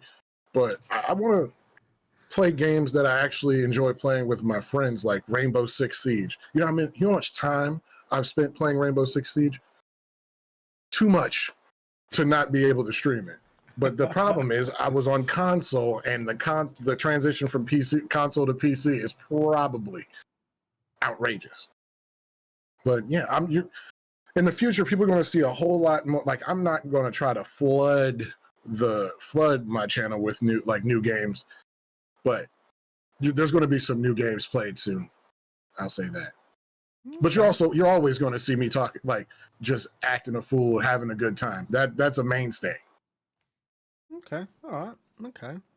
And that actually goes on really well to the next question, which is, what games do you play on stream in comparison to off stream? Because there is a difference. Like, when you're on stream, I feel like I can't always play the types of games that require me to concentrate, because I have to look at chat at the same time. So some of the games that I play offline are very different. So do you have any differences in the games that you play offline than you do online? Yeah. Flight Simulator. Like I'll play. Really? Okay. Yeah. Like, I'm a huge fan of Flight Simulator since I was like a kid, you know? So when they dropped the new one, Ah. I already have the Xbox Game Pass, so I just downloaded that instantaneously. I also enjoy Paladins. Paladins, it's kind of, people will say it's the clone of Overwatch, but I really enjoy Paladins. I enjoy, what else? Madden, Oh, 2K, okay. Horizon Zero Dawn. I got that for PC.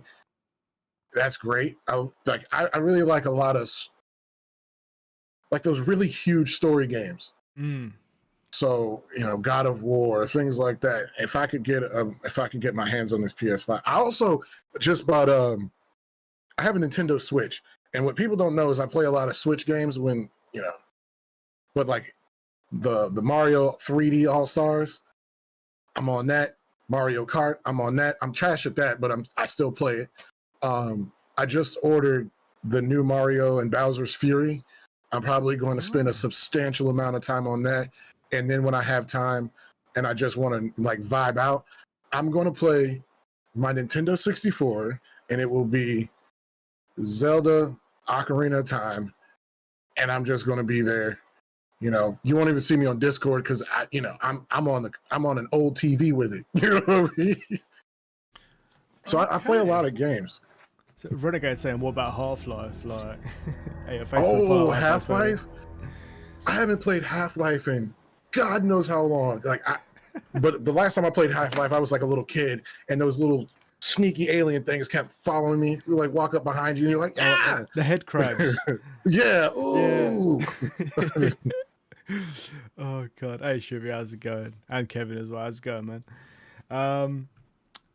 Yeah, no, 100%. Like Half-Life, I've not touched that game in such a long time. Now that Renegade just put it in chat, I'm thinking I might actually download it. You're Like, gonna go find it. oh, did you play Doom?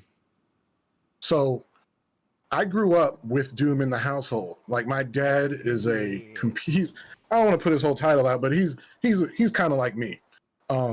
Him and my mom used to play Doom in one room, and somebody be playing Doom in the other.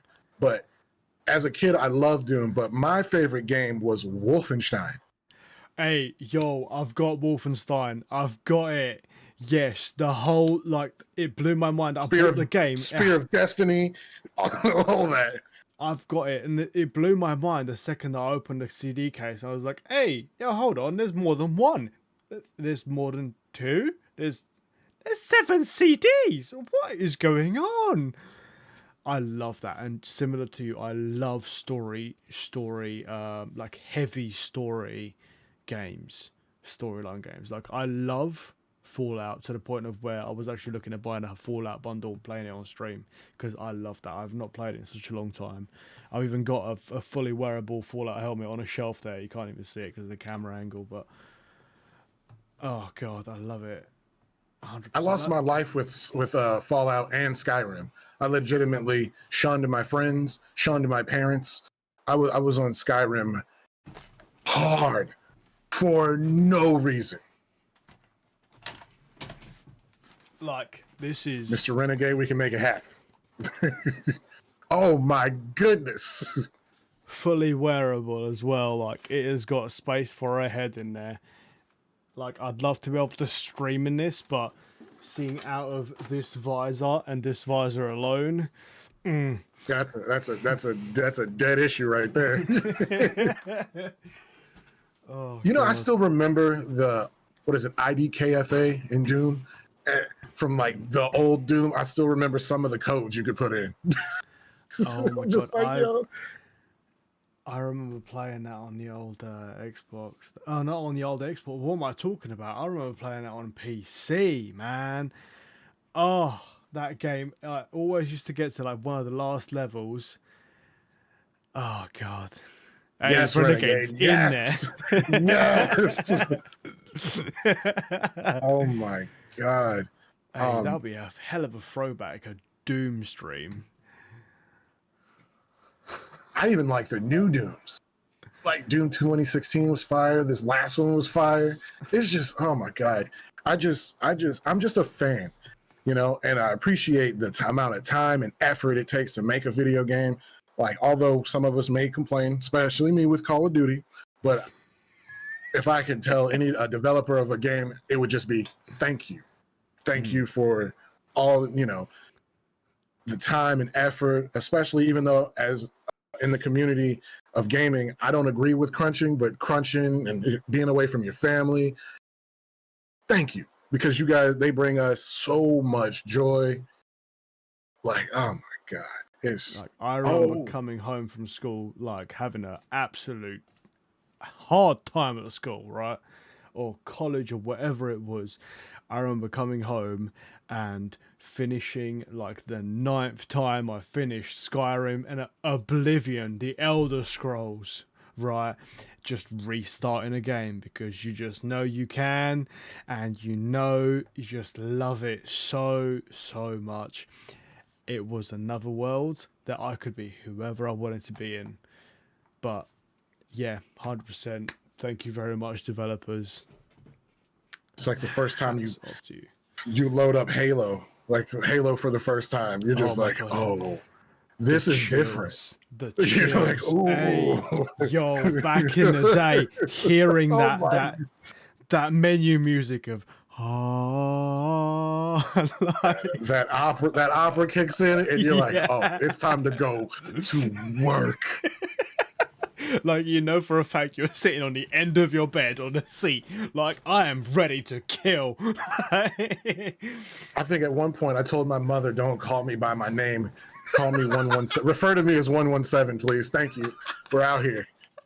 She looked at me like I was crazy. Oh my God.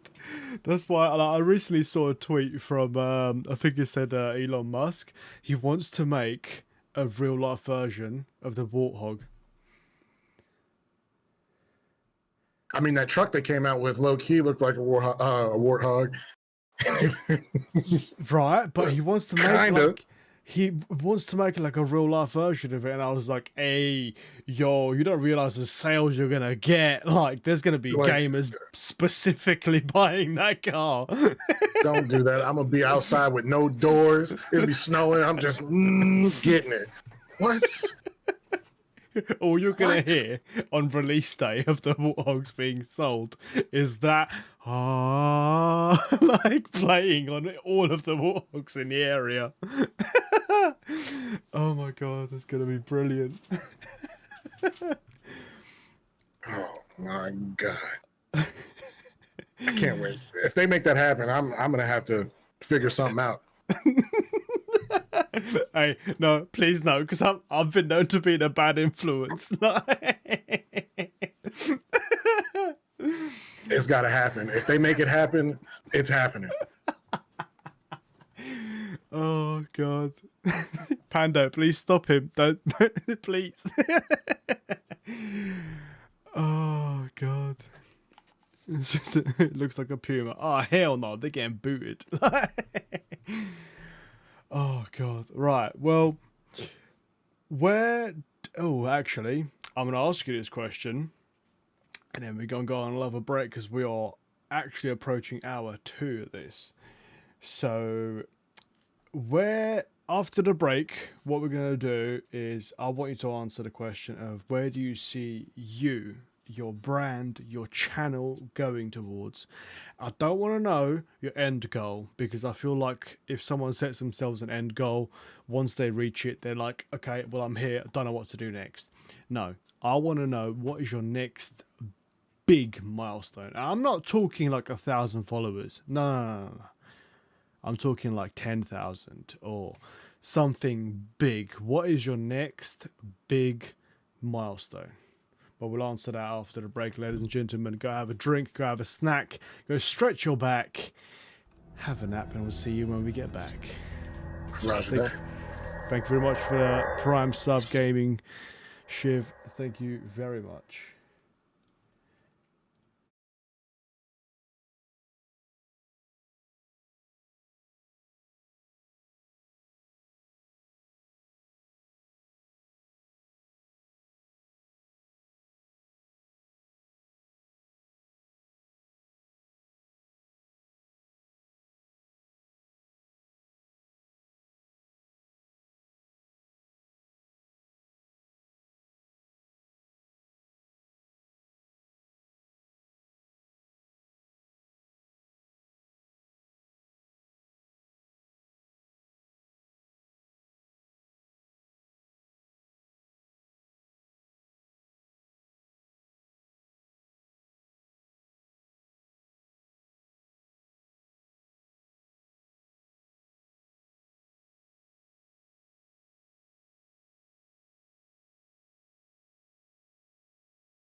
Hey, yo, people, how's everyone doing? How's everyone doing? Hope everyone had lovely, lovely break. Oh my I god, know I Jesus did. Christ. Oh my god. Right, mods, relax with the shout outs, alright? Relax. Oh, god damn. But yeah, no, 100%. Yeah, if you want to speak to me or any other members of the Pandemic crew, like, they're all there. Hit them up, give them a massive follow. They're there for a reason. Hit them up. Also, can you do a big shout out to Savage Pop Tart as well, please? If you don't mind, thank you. But, oh god, yeah, before we left, I asked you, where do you see yourself, your brand, your channel going towards? I want to know your next big goal. I mean, to answer that question, the standard, oh, I just want to continue growing. I want people to, at some point, I want people to be, I want to see more the Savage Pop Tart t-shirts out. I want to see more people wearing the Savage Pop Tart hoodies. But my big one, this might be a little over ambitious. I would like to have a collaboration with Pop Tart. Get my own flavor, my own Pop Tart flavor. Okay. What are we talking about? What flavor would your Pop Tart be? So I have two ideas that kind of represent my personality and who the Savage Pop Tart is. One would be a strawberry cheesecake Pop Tart. The other one being a constant, not limited time only, red velvet cheesecake. Red velvet Pop Tart, excuse me.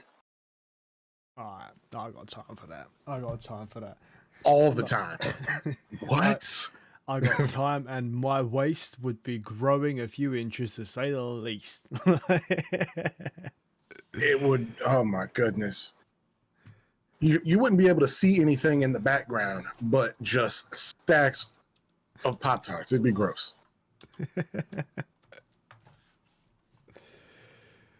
Oh god, there we go. I done it for you, Shiv.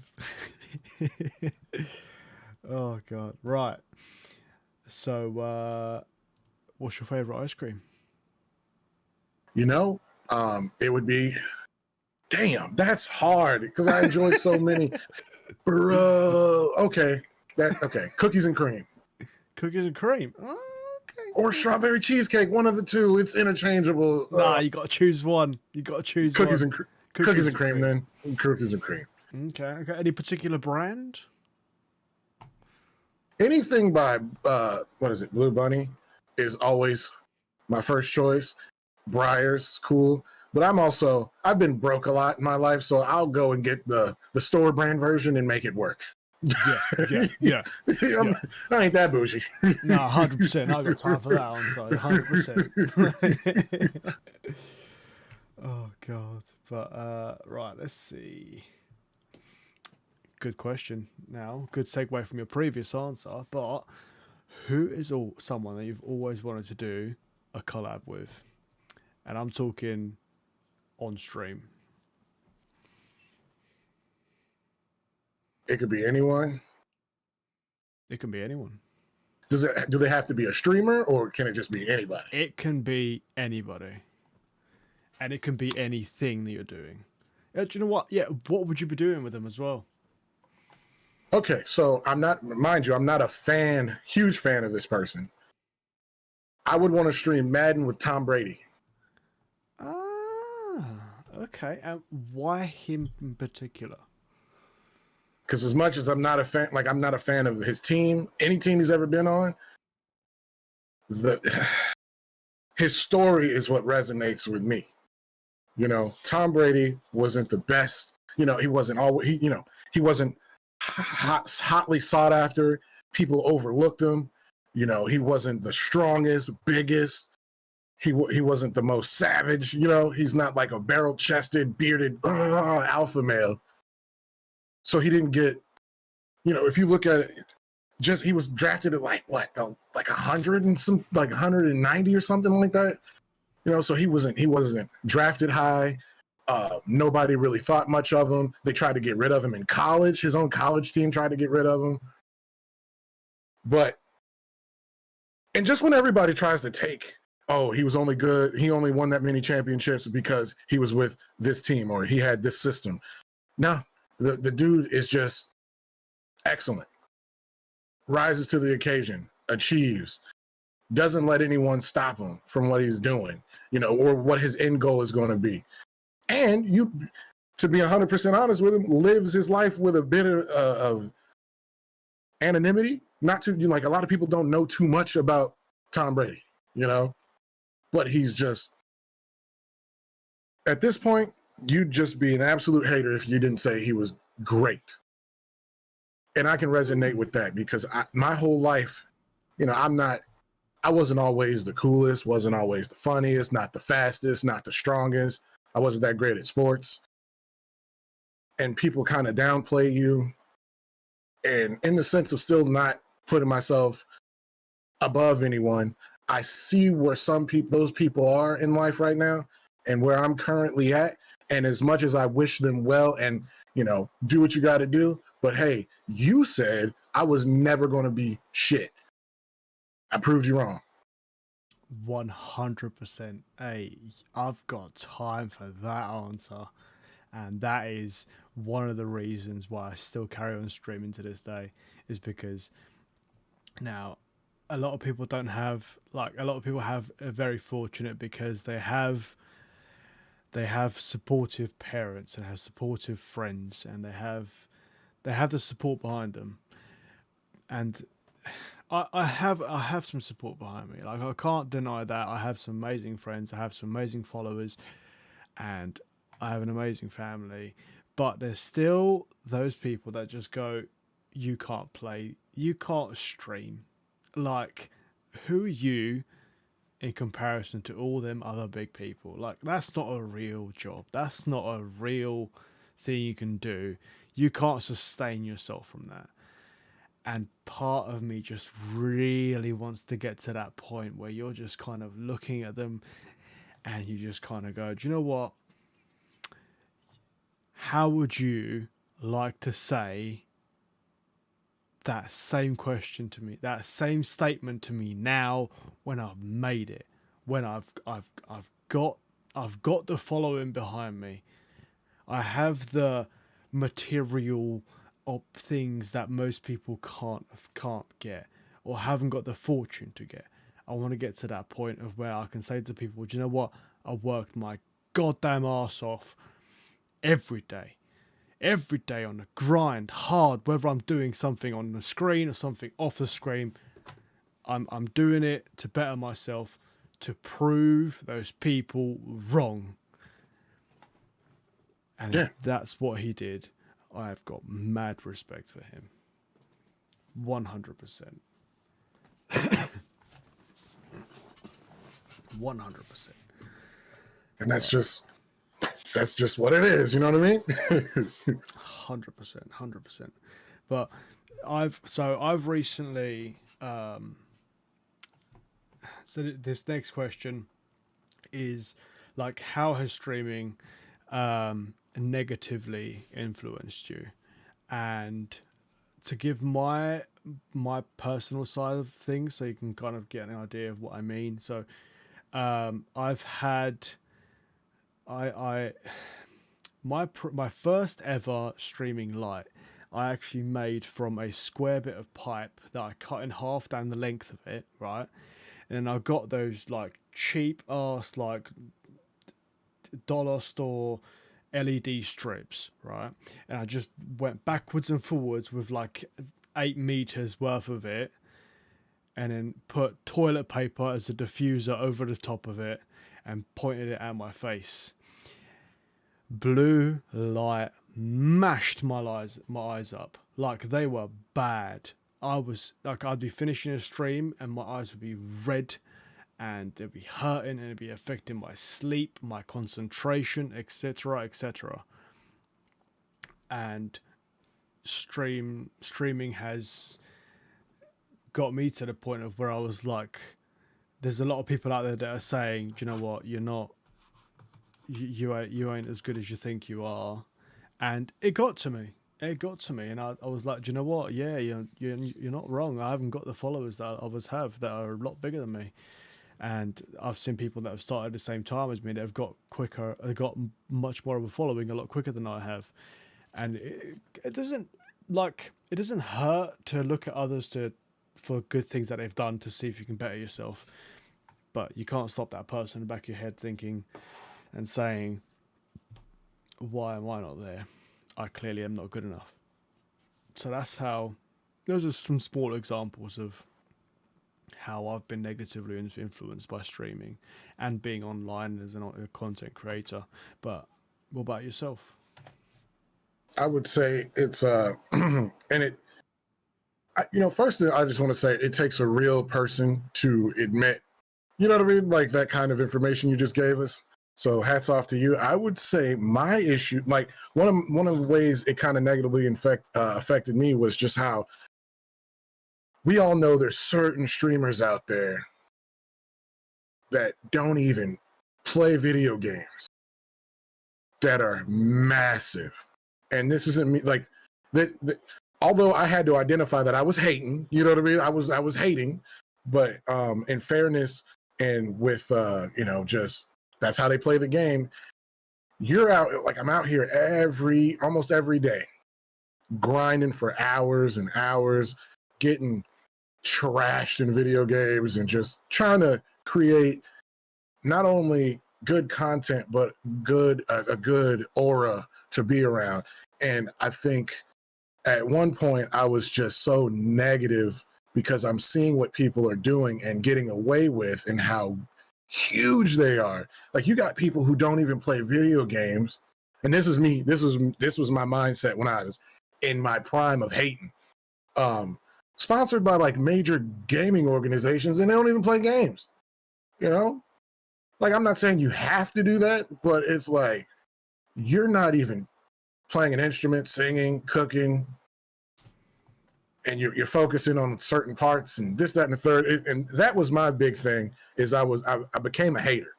Mm. And I think it took a lot of growing, like self-reflection and actual maturity to admit like, hey, I'm not just saying this because like it's wrong or whatever. I'm hating. And then I would think negative, like FOMO, fear of missing out. Oh, sometimes some days I probably I suffer from post-traumatic stress disorder. So some days I really shouldn't stream, but I'm like, oh man, I might miss a good wave or I might miss out.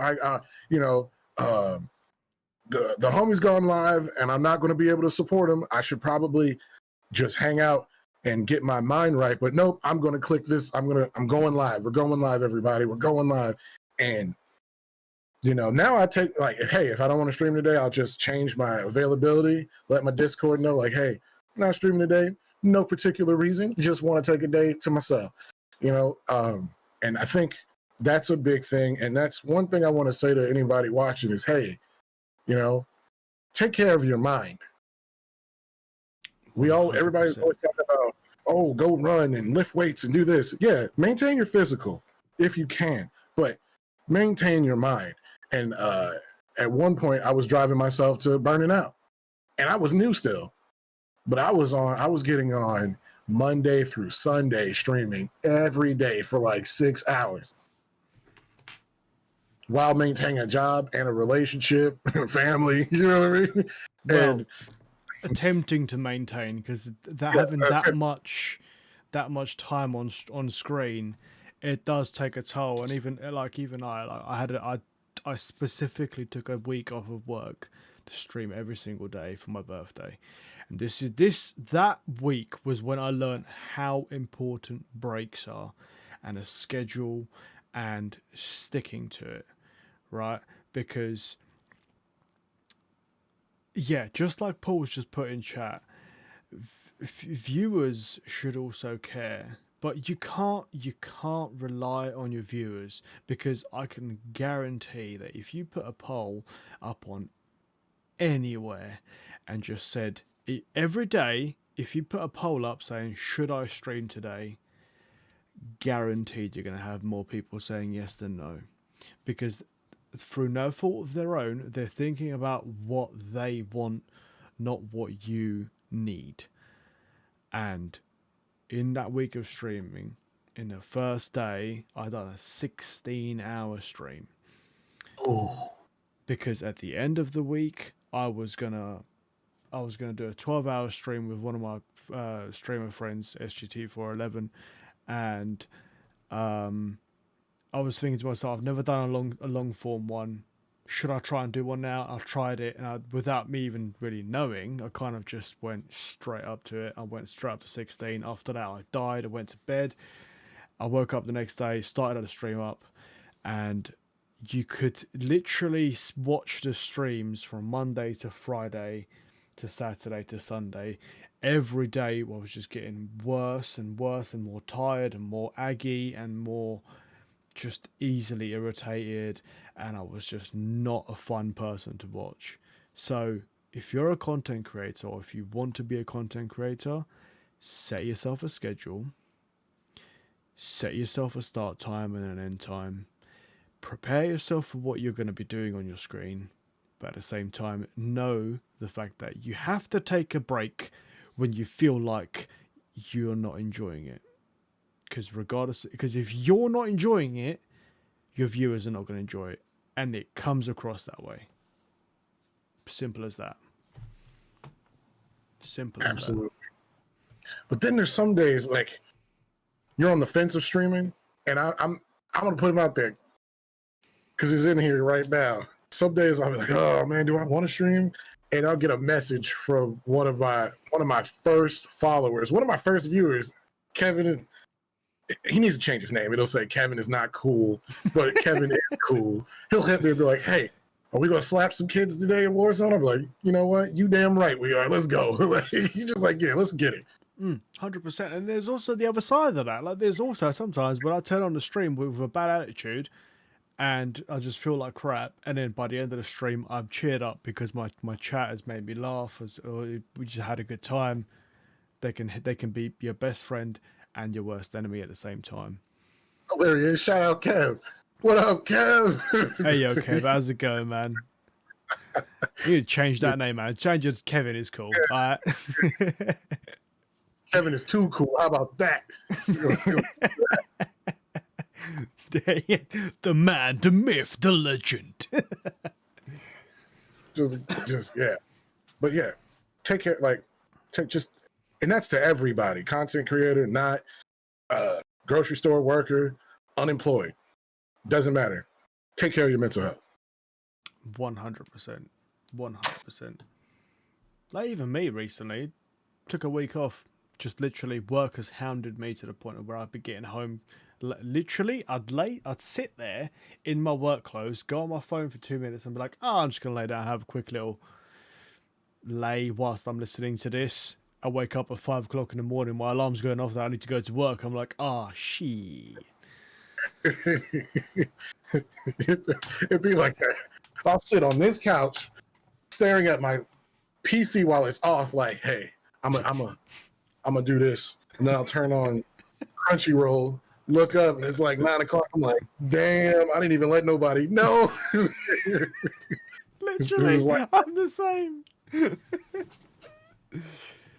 Oh, it is true, though. It is true. You have to take a break for yourself sometimes. As much as other people's rely on you, you have to take a break sometimes. But that actually goes on really well to my next question, which is, have you ever hit a creator's block or a blank moment in regards to your content? Like, whether it's like you have too many options, you don't know which one to choose, or whether you just didn't know what to stream or what to do. And how did you get over it? Sometimes, like, I'm an old man, technically. I'm not really that old, but, sometimes I'm just like, what's hip? You know what I mean? And that just sounds wild to even say that. You're like, what's hip?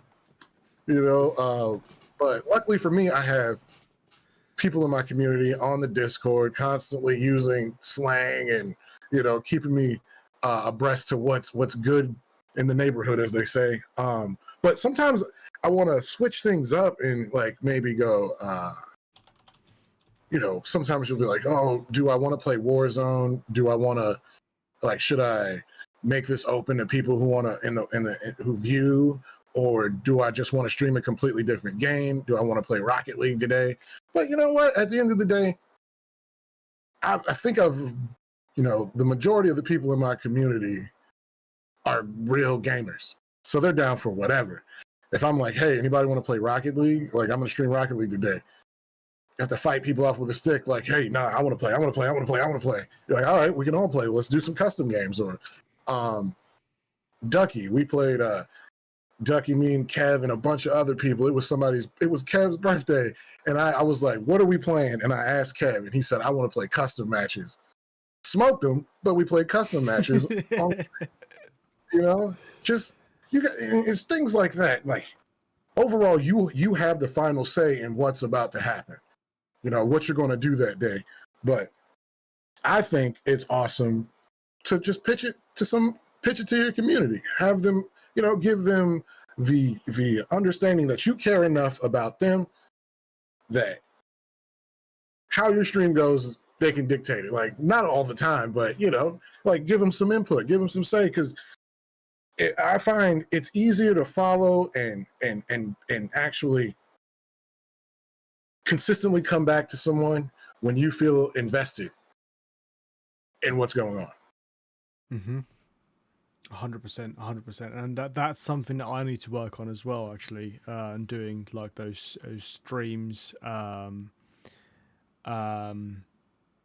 beyond, just like Varus just said, go beyond than just talking in a chat, where you'll actually be able to interact with them after the show's over, in the downtime, and just be like, hey yo, so who wants to play some chess, or hey yo, who wants to play some Warzone, or something along those lines. Like, that's something I need to work on. And yeah, no, 100%, it is definitely so much better to go watch someone, and so much more inviting to go watch someone that you're more than just a viewer. Like, you're a teammate, like, you're an opponent, you're there, but 100%. And my favorite thing, when I'm not playing games, is just sitting in a voice chat, just having the rhythm bot play music. we're just, and there's people there. We're just vibing out. Hey, tell me your favorite song. I want to hear it. Well, what kind of music you listen to? I want to hear it. And again, and I can't stress this enough. And I feel like somebody somewhere needs to hear this. Is you're just a normal person as well. Like, there's, I just so happen to have a computer and can have the fortunes to be able to stream. I'm not different than you.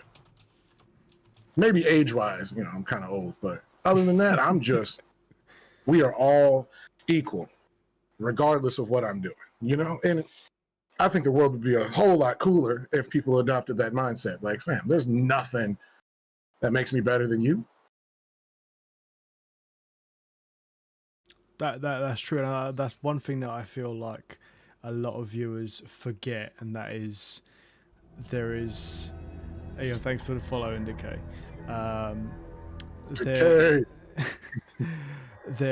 There's a certain point in time where people stop thinking that they're sorry. There's a certain point in time where I feel like viewers stop seeing the streamer or the content creator as a person, and they see him as their entertainment, and they forget the fact that they still go to their local shops and buy stuff.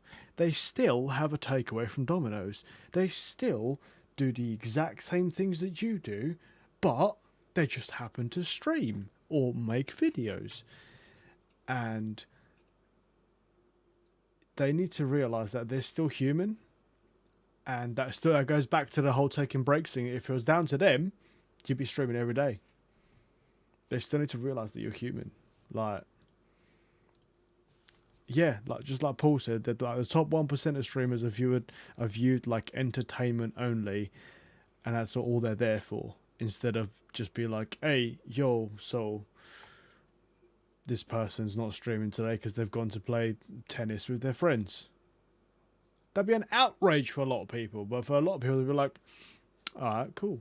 Like, they got to do what they got to do. Like he's got a life, you know. But yeah, and that's the one thing about my community I love is like I'll pop into the Discord, be like, hey y'all, you know, I don't feel like being in front of a camera today, but I'm still down to play some games. What's up? And that's exactly what happened last night.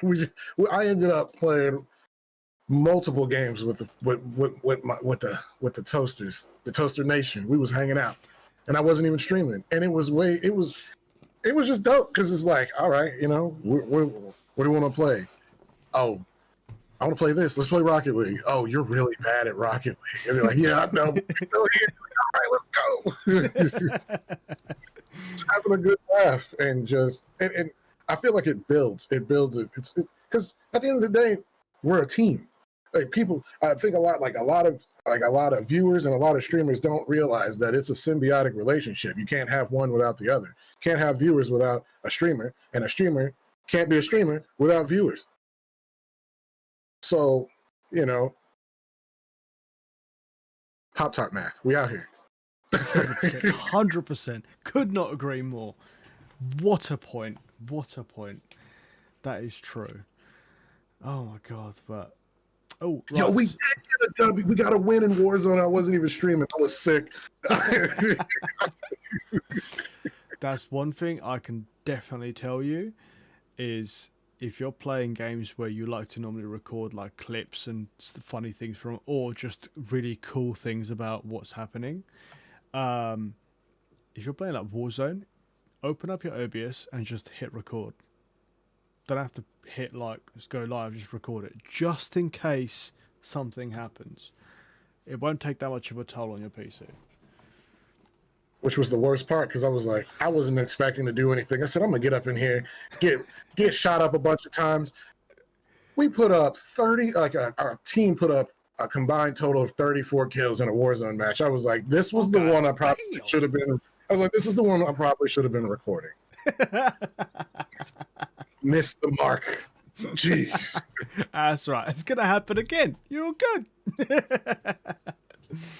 You don't get that gameplay much. That you know, that's not, you know, you need that because that could have been a montage, and I just dropped the ball. Oh, just thinking about it, I'm starting to sweat, get dizzy. Oh god. But what do you feel like is something that you can always go back on if you're like, if you don't really know what you're gonna do, and you just know the one thing you can always fall back on is this. If you're opening your stream, you don't really know what you're going to do, but you know that thing is something that you feel happy with, that you like doing on stream. What is that thing? Oh, it's definitely going to be Call of Duty. Because, and you know, as generic as that game has become, you know, I was deployed overseas when Modern Warfare 2 came out. Nobody knows what it looks like to see a room full of sergeants, captains, and your first sergeant. Everybody's just sitting there like, yo, I got next. Like, I got next. We're playing. You know, like. Oh, God. That's a crazy sight to walk in on. Like, look at all of this going. You know, if the majority of the American public, you know, like, I wish there would like a camera there to show the human side of those deployed, those that go to war for, you know, those who serve their respective countries. Like, yeah, it's not always march, march, march, left, right, left. Sometimes it's a bunch of dudes that, and one of them probably needs to shower, standing there waiting to get on the controller. Like, oh, I'm on it. Like, oh, we were out. Oh, while we were on patrol, you said you was gonna do what? All right, we're gonna see. Boot it up. Boot it up. And it's not even a fancy TV. It'll be like a Ninja Turtle, like 15-inch. You're like, yo, I'm going to out of here. Oh, just be like, hey, yo, 1v1 on Rust. Let's go. No mercy. Oh my God. But do you know what? That's actually a really good question, because obviously being in a position that you are in comparison to a lot of the other people that I've had on, how have FPS games worked for you being from the person that you've been to see that live in real life, I want to know how it's affected you positively, and I want to know if it affects you negatively. 'Cause I've always wondered about that because you said earlier, and again, this is if you want to speak about this. You've said that you have PTSD, and I'm thinking, so hold up, so this guy's got PTSD, but he's playing Warzone. Like, surely there's gonna be some bad things happening here. Like, how does that work with you? Um, it works because in my mind, right, I'm able to separate the level of violence in Call of Duty because it's just not realistic, Mm-hmm. you know. And in video games, it's cutscenes of, like, let's say Medal of Honor Frontline, like Mm-hmm. the World War II game. Like, one of my, like, had some of the best cutscenes, but they were like gut wrenching. Like I think my biggest problem is like games that do their cutscenes over the top. Like, I can play a war game. I don't really like watching too many war movies, especially current war movies. I can watch Vietnam, World War II to my eyes bleed. It's just, there's triggers, right? I'll give you one. Like if you play a game and they have a cutscene where someone steps on a landmine, Mm-hmm.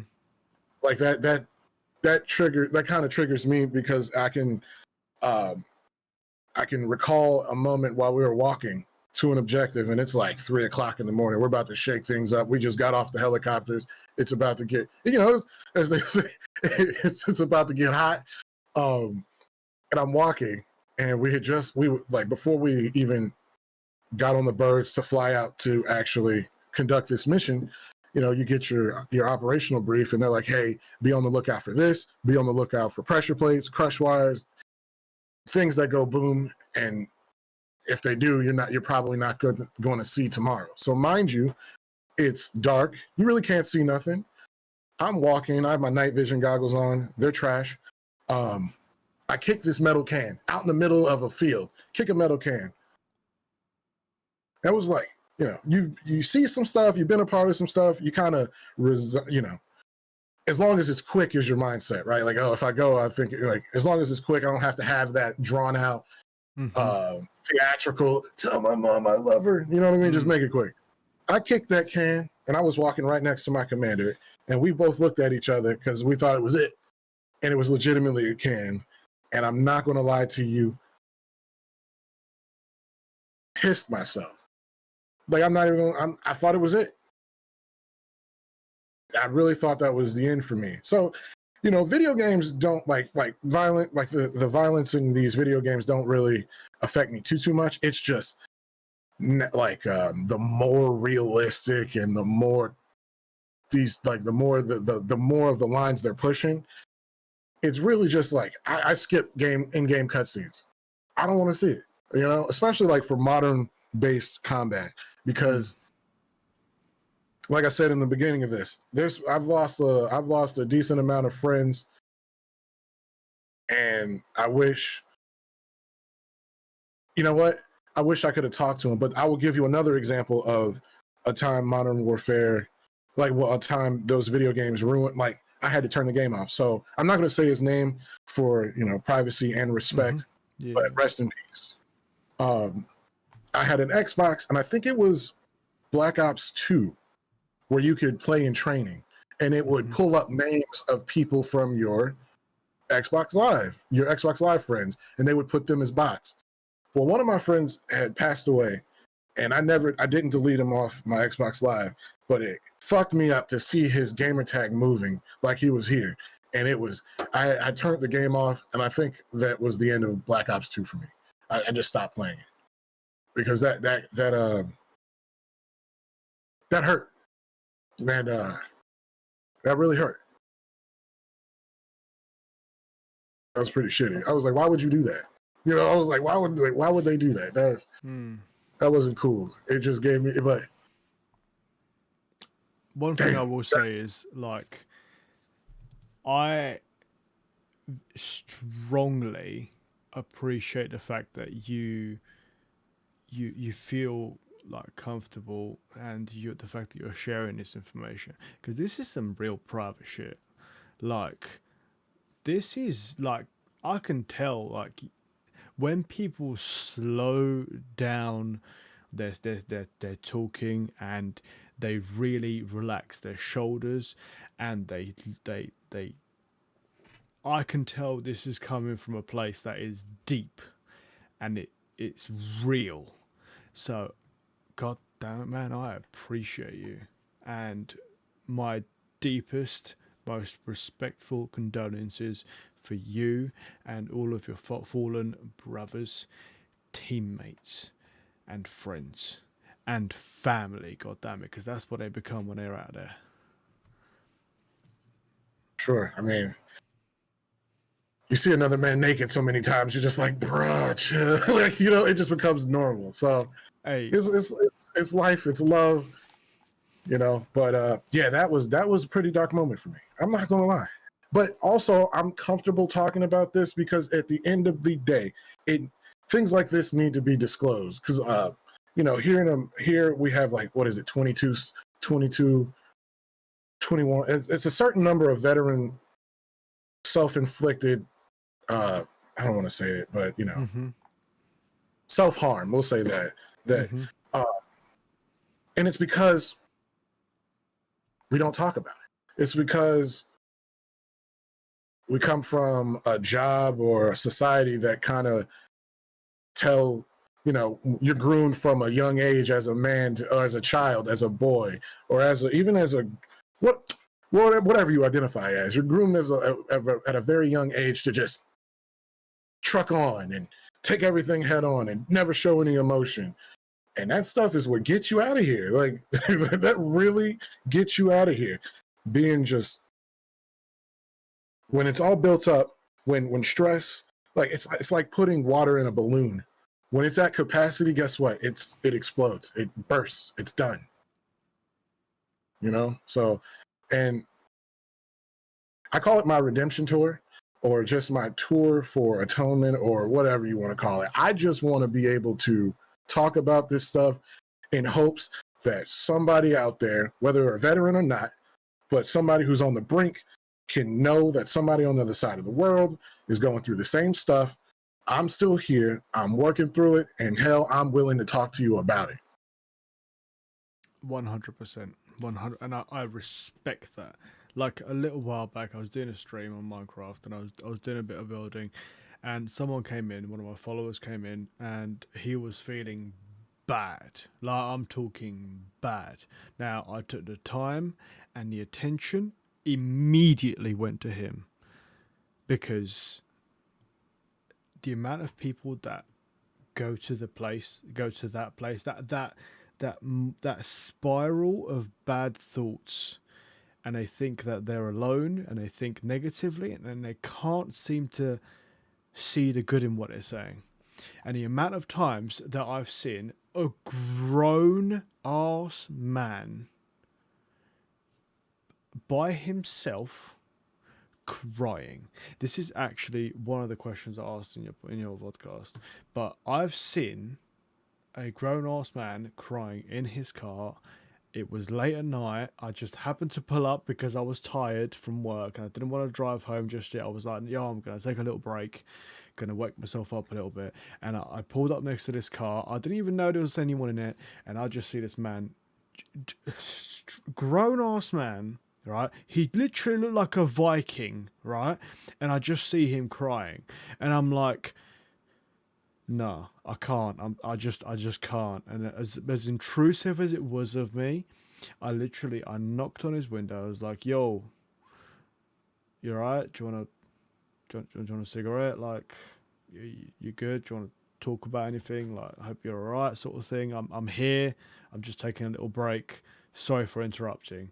But that guy was like, "Yeah, do you mind if we have a little talk?" And I sat there for 2 hours speaking to this guy. And this is not public knowledge, because it wasn't something that people need to know. You don't need to advertise the fact that you speak to people about their their struggles. You don't need to make it as something that that you get clout from, that you get like followers from, and you get like a response for. You don't need that. No, I don't care if I do it on stream, if I do it off stream. I wouldn't say I'm a good human being. I wouldn't say I'm a bad human being. I would say I'm a respectful human being that's been brought up to have a certain set of values. If I see someone crying, if I see a human being crying, I've cried. People don't cry for no reason. If all you got to say is, I hope you're alright, man. I'm here if you need a shout or anything. I got time for that. I got time for you. That might quite literally be the one sentence that they need to hear to stop their spiral or change the way they're looking at things. Yeah. That's what you got to do. You might as well, you damn well could have saved that man's life, you know, or really helped him out while he was at his lowest. You said he looked like a Viking.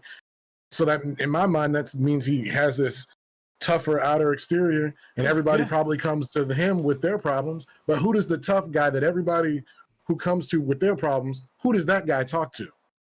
You know? Exactly. Some of the happiest people that everyone might know might be genuinely feeling extremely lonely because they have no one they can pour themselves out to in a real way. Check on your friends. Send them a little text. Might just be the one thing that they need. That's all it is. 100%. But, right. Getting back on topic here. So, in your opinion, and this is a good little entrance for any people that you would like to see on here, but who do you watch or you follow on Twitch or you subscribe to on YouTube or you listen to on the radio or anything along those lines? Who do you follow that in your opinion is massively underrated? Like, I'm talking like you don't understand why they haven't got like thousands of people watching them. You don't understand why they haven't got millions of followers. You just know that they've got that something that just to you is like, you got that, you should be up there. Why are you still here? Whew. Man, that is a real good question. Because I would like to say everybody I watch is doing pretty decent. Like, you know, I would like to see my fellow Pando teammates just broadcasted everywhere. But I will say the person, like, and this individual is doing well, and I think we already know who I'm talking about. But this person is so consistent, so entertaining, brings bar none, one of the highest quality streams I've ever seen.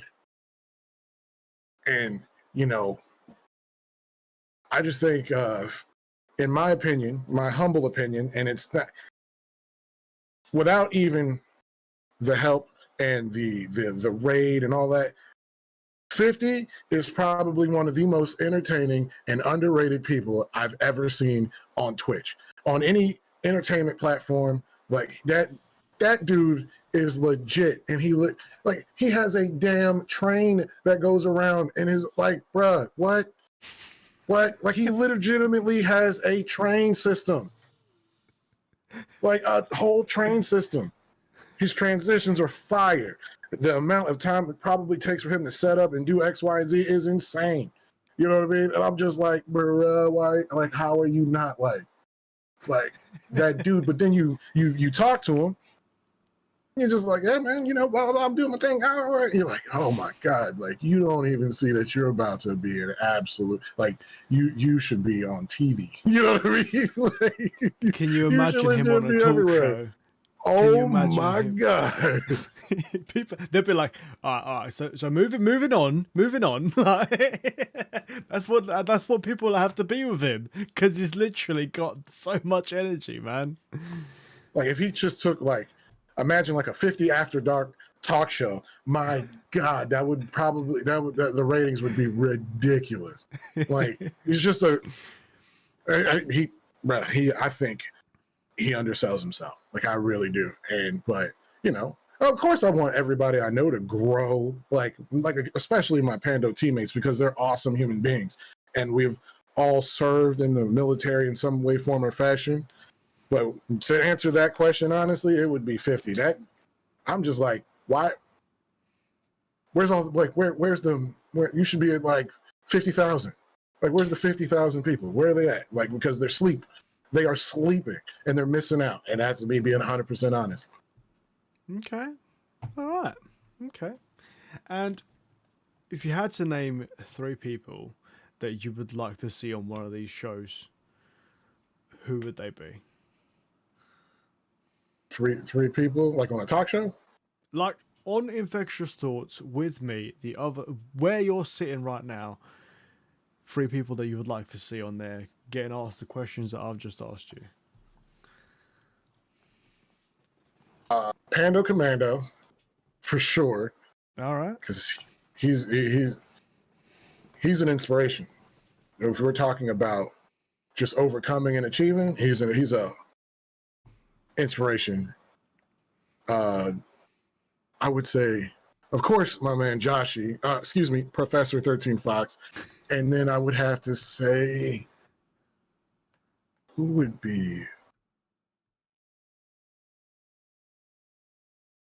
my friend? He's my personal friend. He just started streaming. His name is the Savage Tryhard on Twitch. He shouldn't be here. You know what I mean? Like he's gone through some things. He probably shouldn't be here. And you know, but Panda Commando for sure. That he's every time I talk to him, I just get inspired because I'm just like, hey, it ain't that bad. You can bounce back. My man's come back, doing his thing. He's helped me when he didn't have to, you know, trying to grow himself, taking the time out to just be like, hey, yeah, man, I got you. I got time for you. Like that stuff, you can't possibly replace that kind of love. Because it's one thing to say, oh, yeah, man, I can help you. And it's another thing, unsolicited, hey, man, I got some tips for you. We can do this, or you can do that. And don't ask you to pay them. Don't ask you for nothing. Just, hey, it's off the cuff, man. I do this because I love it. I want to see people grow. You can't put a price on that. You can't fake that either. No. Okay. All right. Pando. All right. I'll be hitting him up if he doesn't want to send me a DM. I got time for that. All right. Who else? You know, he doesn't stream that often, but he's a member of my community. His name is Judasy. This dude is hilarious. He's from Australia. And I feel bad for him because he has to play in U.S. servers, and my man's ping is outrageous. But he's just a ball of energy too. And Coffee Cup. There's just like so many people that I've come across, and it's just like, you guys are all awesome. But it's also, I think it's the what's that whole ideology behind the laws of attraction? Is it the law of attraction? Power of attraction? Where it's like they're all working towards a goal and everybody's doing what they can. So eventually, at some point, you'll meet. It's weird. Yeah. Is it the law of attraction? Whatever can happen would eventually happen. I think it's just called Murphy's Law. Pop-Tarts never claimed to be a scholar, y'all. Anyway, no, it's just everybody I've come across, you know, especially the ones that are in my Discord or people I watch on Twitch. It's like, damn, how I randomly stumbled across you, or how did you randomly stumble across me? Because we're like kind of the same. We have the same outlook, the same interest in gaming, or the same. It's just it's awesome and weird all at the same time. Okay. All right. Okay. Well, I mean, if you want to pass on my Discord to those people, I'll be more than happy to have them on. Oh, My absolutely. my curiosity has not been anywhere near satisfied. There's so many people out there, and I love diversity. I love diversity is a spice of life, and I love speaking to new people, and I've loved speaking with you, but it is only fair that I've been asking you a whole load of questions, right? And it is only fair that I'm able to return that favor. So now, within certain reason, you have no holds barred. What questions would you like to ask me? Well, I think my one real burning question is, especially after being a part of this and then before this, watching some of your interviews, what led you, like, other than you said you were nosy, but no, seriously, what led you to this? Because this whole thing is amazing. And the questions you asked, you obviously thought long and hard about them. Because you even asked, "What's your favorite ice cream?" And I realized that's to break things up and make, like there's a psychology going on with that. But also, some people just trash it asking questions. But how, what led you up to this? Because it's amazing. Um, First of all, I appreciate that. Like honestly, this is my baby, and it's nice to see people like it. Hey, man, how's it going?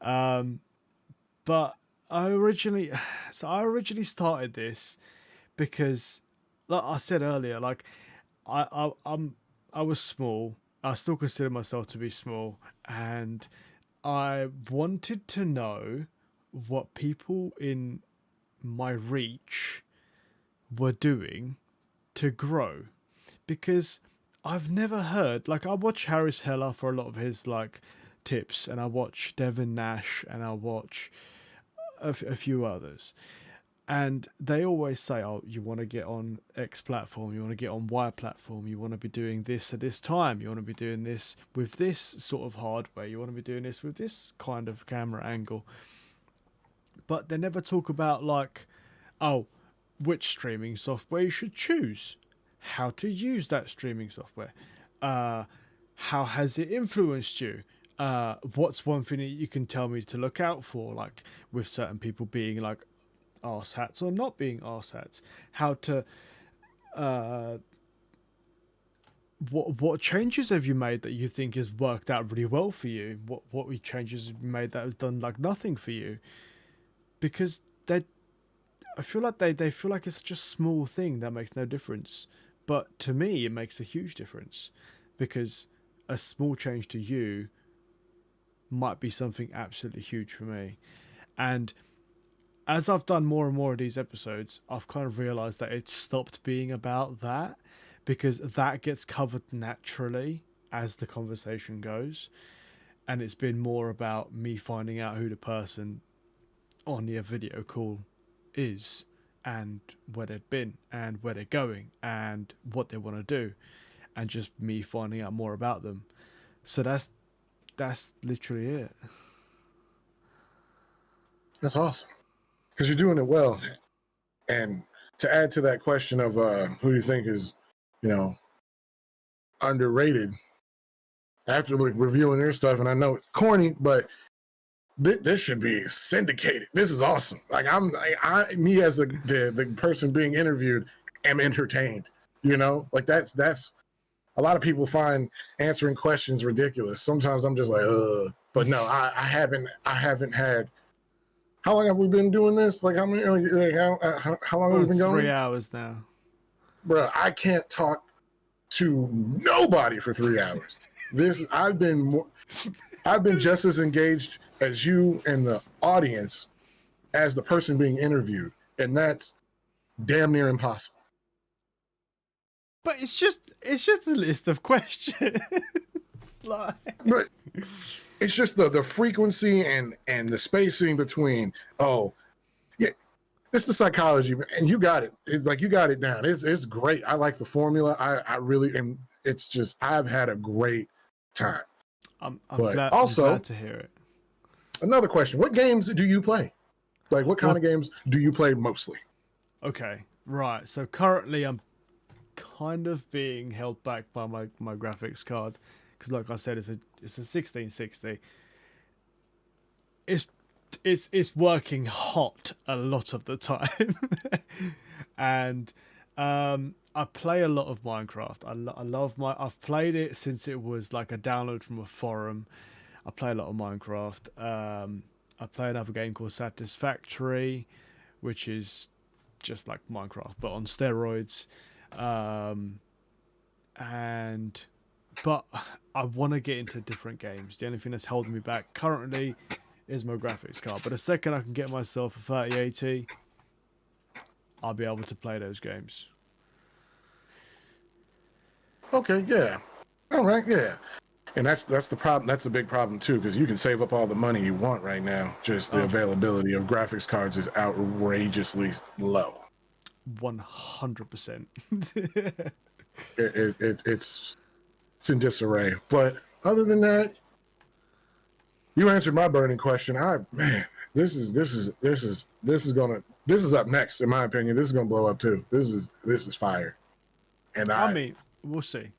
I'm gonna carry on doing it. Keep on grinding. Keep on grinding. Like this is okay. This is okay with the Pop-Tart. We out here. I just love being involved with stuff. This is the first interview I've ever done that wasn't for a job. All right. I was telling people, I was like, yeah, I'm doing an interview today. They're like, oh, you got a new job? I was like, no.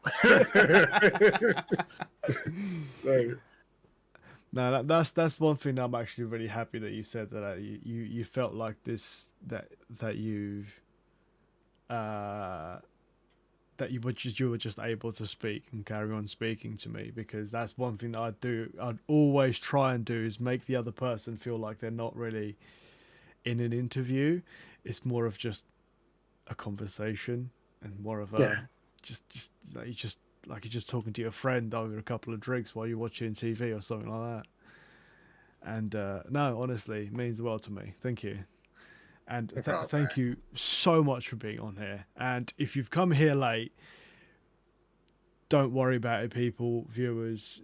Do not be worried, because this has been recorded. This will end up on YouTube. If you want the YouTube, !YouTube. If you're on YouTube watching this and you want to know who this amazing person next to me is, that is Dasavagepoptart. You go get your ass into the description down below this video. You go click on his stuff. You go follow him on everything, right? Don't worry about me. Just worry about him. Okay? Go say hello. Don't shut up. Hey, I'm gonna mute you. I swear to God. Like, go give him a massive follow. Go check his stuff out, and we'll catch you in the next episode of Infectious Thoughts. Thank you very much for being here. I've goddamn appreciated this, and I thank you again for being here. Thank you for having me. You're really, all good. thank you. You're all good. Right.